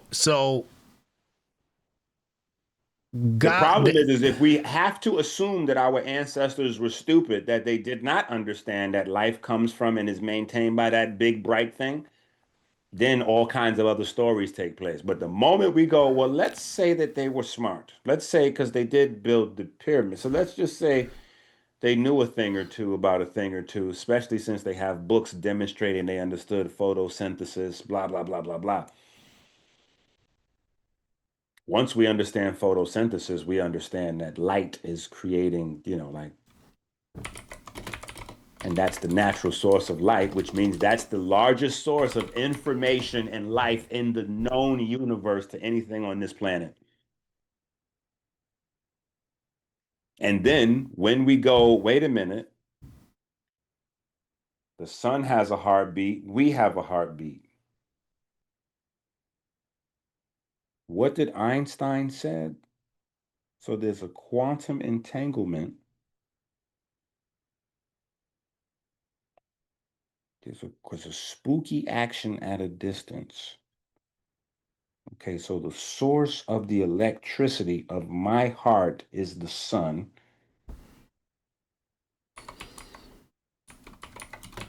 Hmm. It's just gonna be, it's just gonna be a lot of wrestling around because the facts ain't gonna change. It's right there. It's right there. Don't worry. Stop. Don't press them buttons no more times. Don't press them buttons no more times. It just doesn't belong. Listen, it doesn't belong. The papyrus of Ani, the Bible, the Ani, that's not supposed to be there. The beetle is not supposed to be on the royal seal of Israel. That's not supposed to happen. But the problem is that those things exist. Says here, the presence of ancient Egyptian scarab seals in ancient Israel indicates cultural exchange and the use of Egyptian iconography in the region. Yes, that's a band-aid. That's not a real thing. That is a band-aid. Because the Bible says, don't put any other gods before me, or I will starve you to death, blow up your city. Listen, God didn't play no games. So the only way to deal with that is to get to the science. If we deal with the philosophy, if we deal with the feelings, if we deal with the religion, then it's a war. It's a clash. If we deal with the science, right? If we look in the Bible and read it, all of the analogies of God to the sun, like literally Jesus being the light of the world. God is like, it literally specifically says God is light. Like, it doesn't even, like, it's a lot of analogies, but then it also says God is light. Like, it just clearly says that. That's it right in there. But how are the Christians gonna resolve this, man? Christians are in trouble. They're going to get some Dr. EnQi books. It's not, listen, everybody, listen, hold on. Let me say this. The Bible, we get into this feel good thing, like we all holding hands, skipping through the grass. Now, the Bible doesn't say what people think it says. The Bible says 144,000 people going to make it. 144,000. How many people's on earth right now? I'm just saying, how many? Is it 7 billion, 9 billion? Like, it's a lot of billions. This is billions of people. Yeah. Well, the Bible says 144,000 gonna make it. So what is that basically saying? Well, maybe that's after AI. No. See that what I told you? Safety mechanisms, they kicking in. They getting ready to kick in and start. You're gonna start making it okay. Like, it says 144,000. That means that almost everybody's going to get dead. Like 9 billion. After what? The flood? After the weighing of the heart ceremony. That's the ratio of how many people will pass. Think about it. Everybody's concerned with material wealth. That's why it says that it's going to be harder for a rich man to get to heaven than a fat man through the needle, or camel through wherever it is. But it has nothing to do with the money. It just has something to do with the mind inundated with material, with matter, with mass, and not with the other side, energy, spirit. And that's what came out of the double slit experiment for me.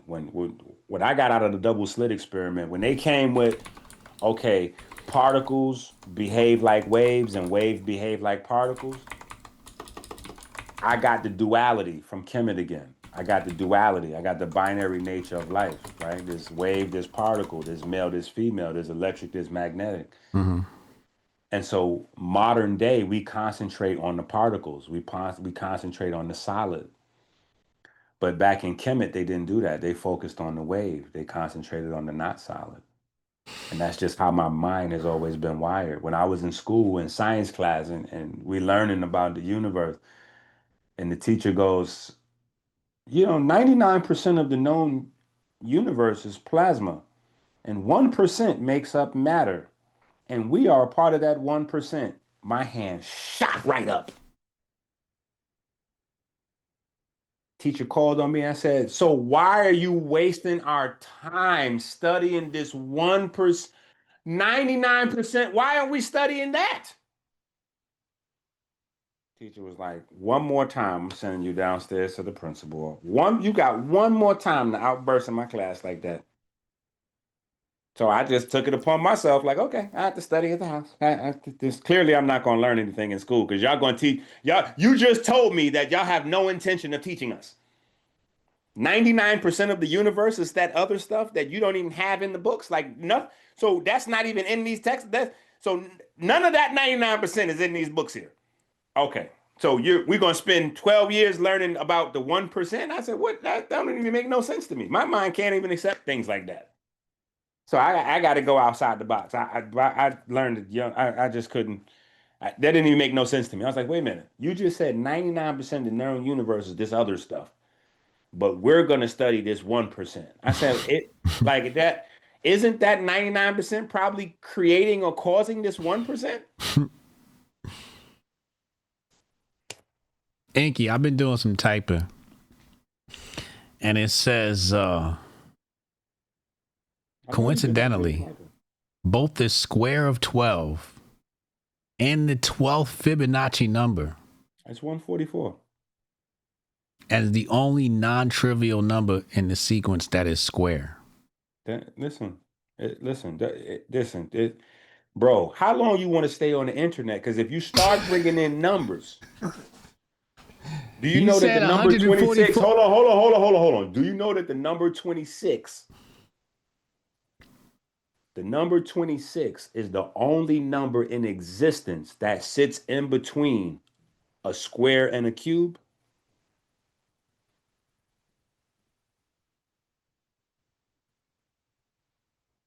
The number 25 and the number 27.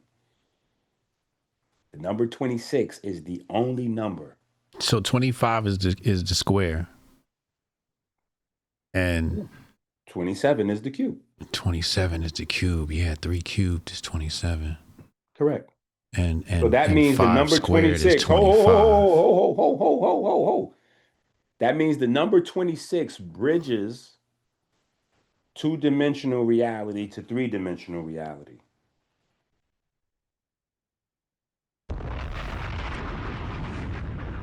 Which is the reason why, hold on, which is the reason why the number 26 is the number of God in the Bible. Which coincidentally is the number of iron, the only natural substance that carries magnetic field. Listen, that's why I'm saying, it's been another great KeMedicine episode, family. It's amazing.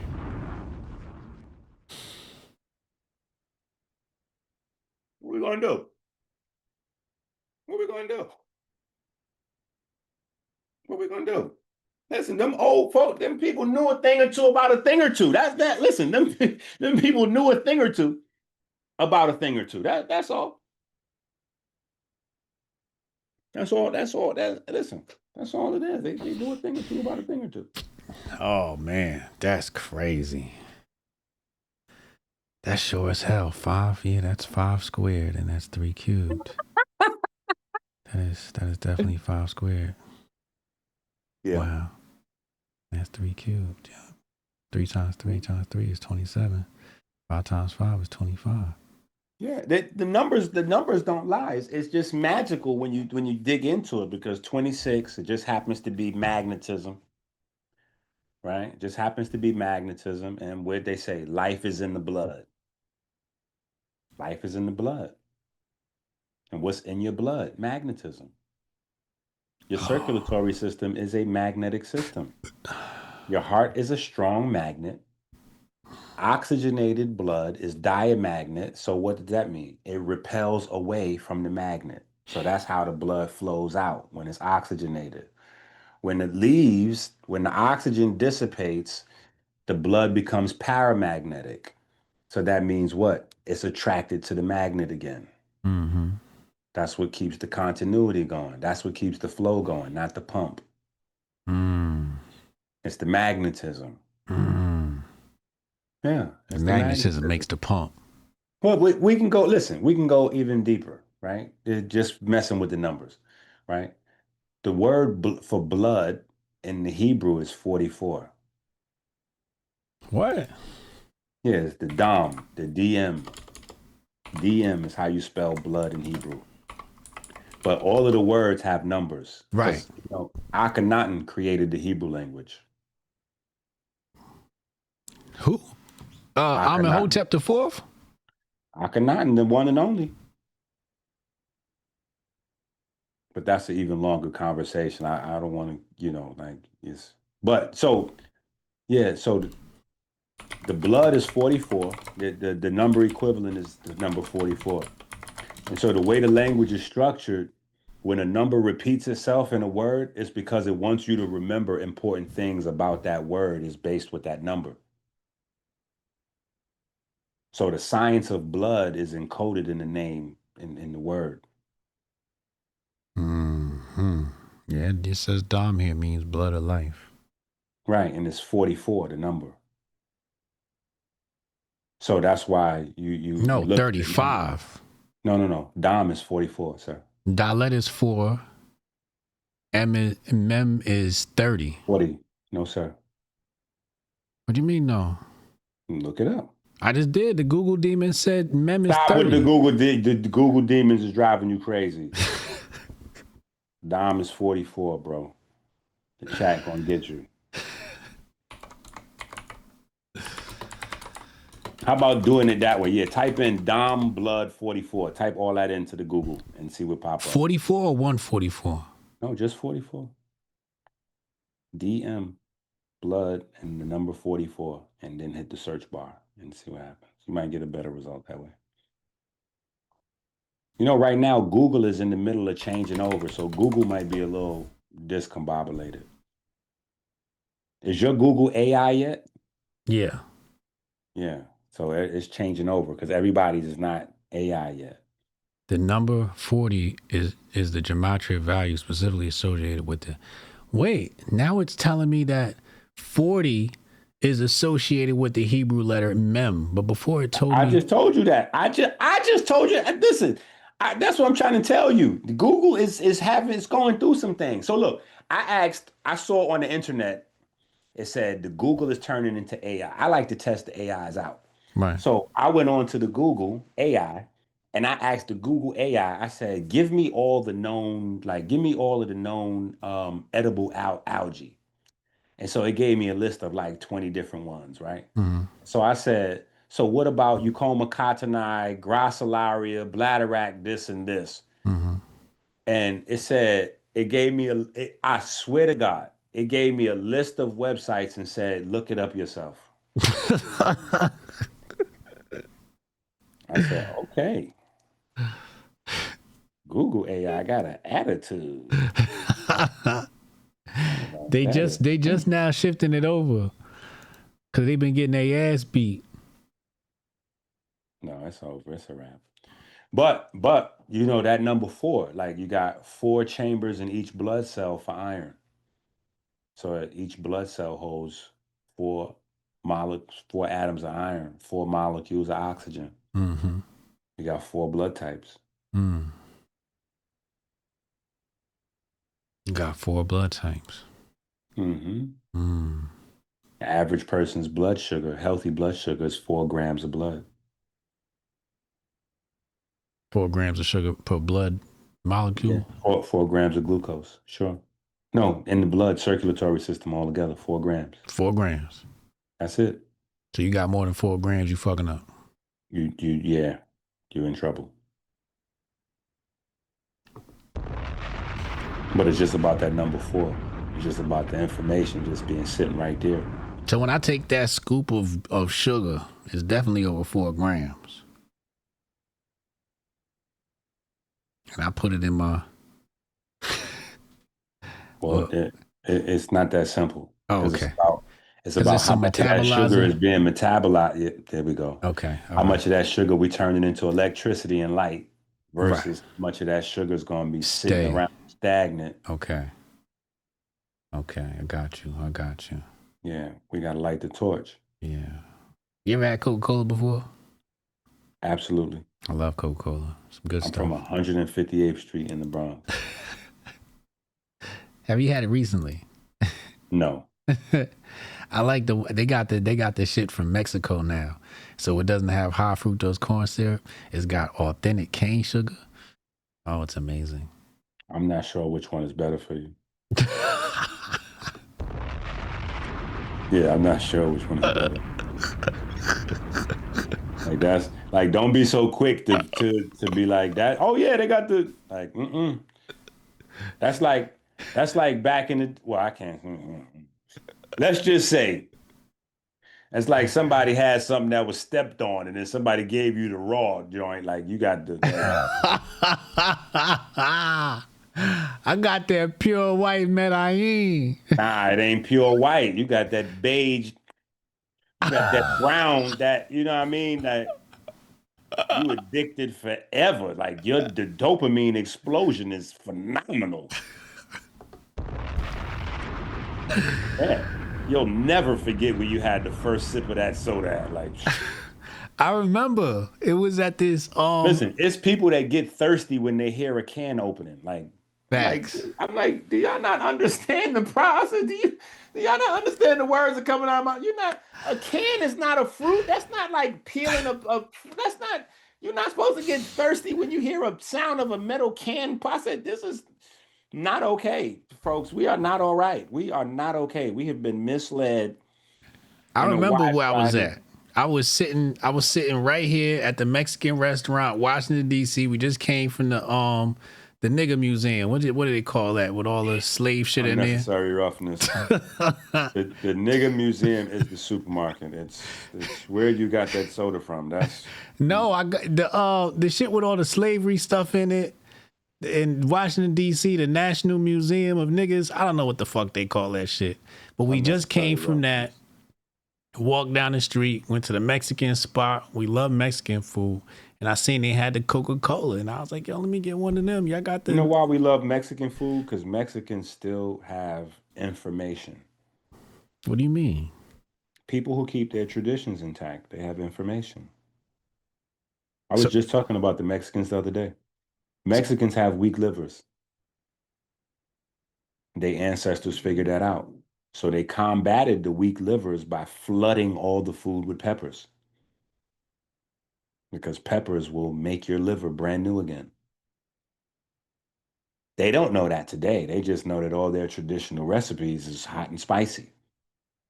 But the reason being is because, peppers. Oh, wow. I have a whole little section in that book right there, that Codex of Living.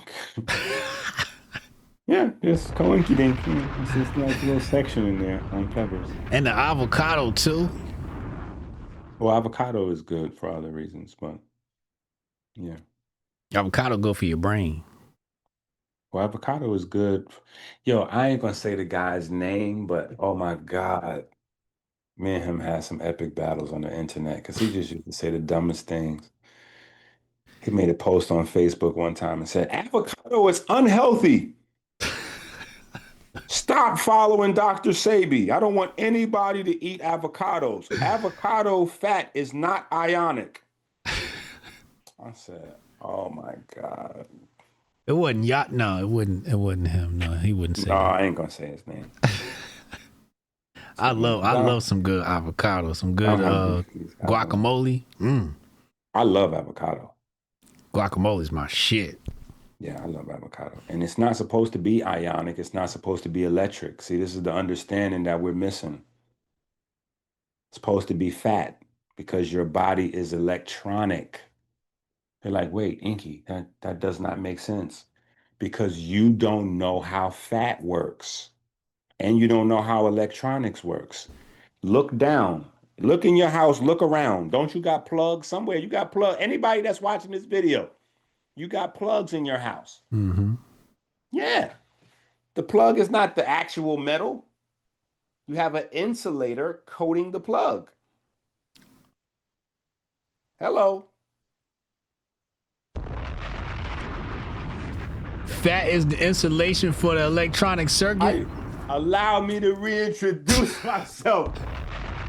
Listen. This is why people have multiple sclerosis, because they start to lose the insulation on their nerves, so the nerves can't conduct the signal where it's supposed to go. So they might be thinking, I want to lift my arm up, and then their neck might move or their leg might move because the signal jumped off of that nerve and went to somewhere else.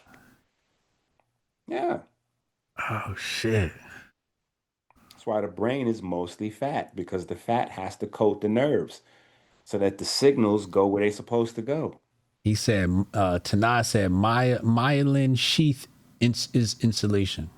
That is a fact.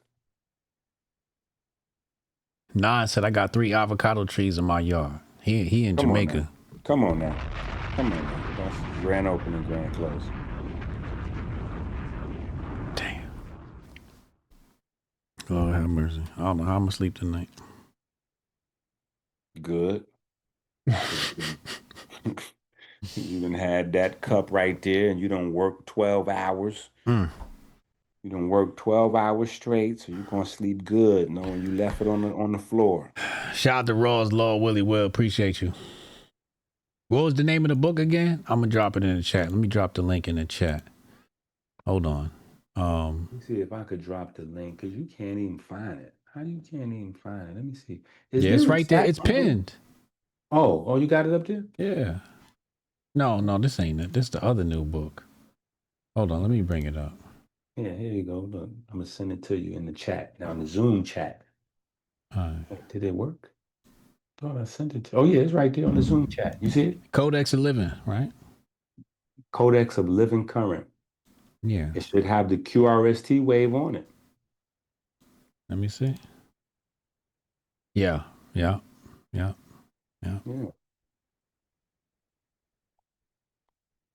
got that work right there on there. It's a very interesting book. It's not your average. It's not your average book. It's a book written about the book. That book is written about itself. Wait, what? Yeah, that book is written about itself. What does that even mean? How's the book written about itself? We have books. We have one book like that. It just so happens to be the most popular book of all time. The Bible is a book written about the Bible.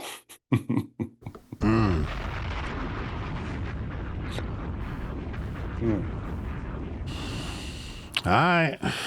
Chat, y'all got more than y'all feel tonight. Tuesday nights, 8 p.m. Eastern time. Y'all know where y'all want to be if y'all want that big brain content. Kicks. Yeah, y'all gotta come, because we every weekend and we not over here. I just wanted to come over because YouTube, you gotta come to Kick, kick.com/Griff Report. You better come to Kick, because we not streaming this to YouTube no more. So if y'all want this shit, you better download the Kick app, niggas. All right, God. All right, see you next week. Hey, listen. Let me know if anybody, email you or hit you in the chat. Like, yeah, I got an explanation for why Kepler is on the Israel Royal Seal. Oh, yeah, we definitely gonna let you know. I hope somebody do. Somebody got no explanation. I'm out of here, God. Oh, yeah.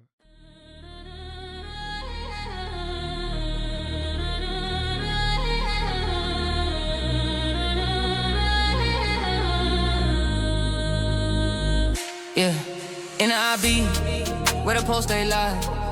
Electrons spin, got a rhythm to survive.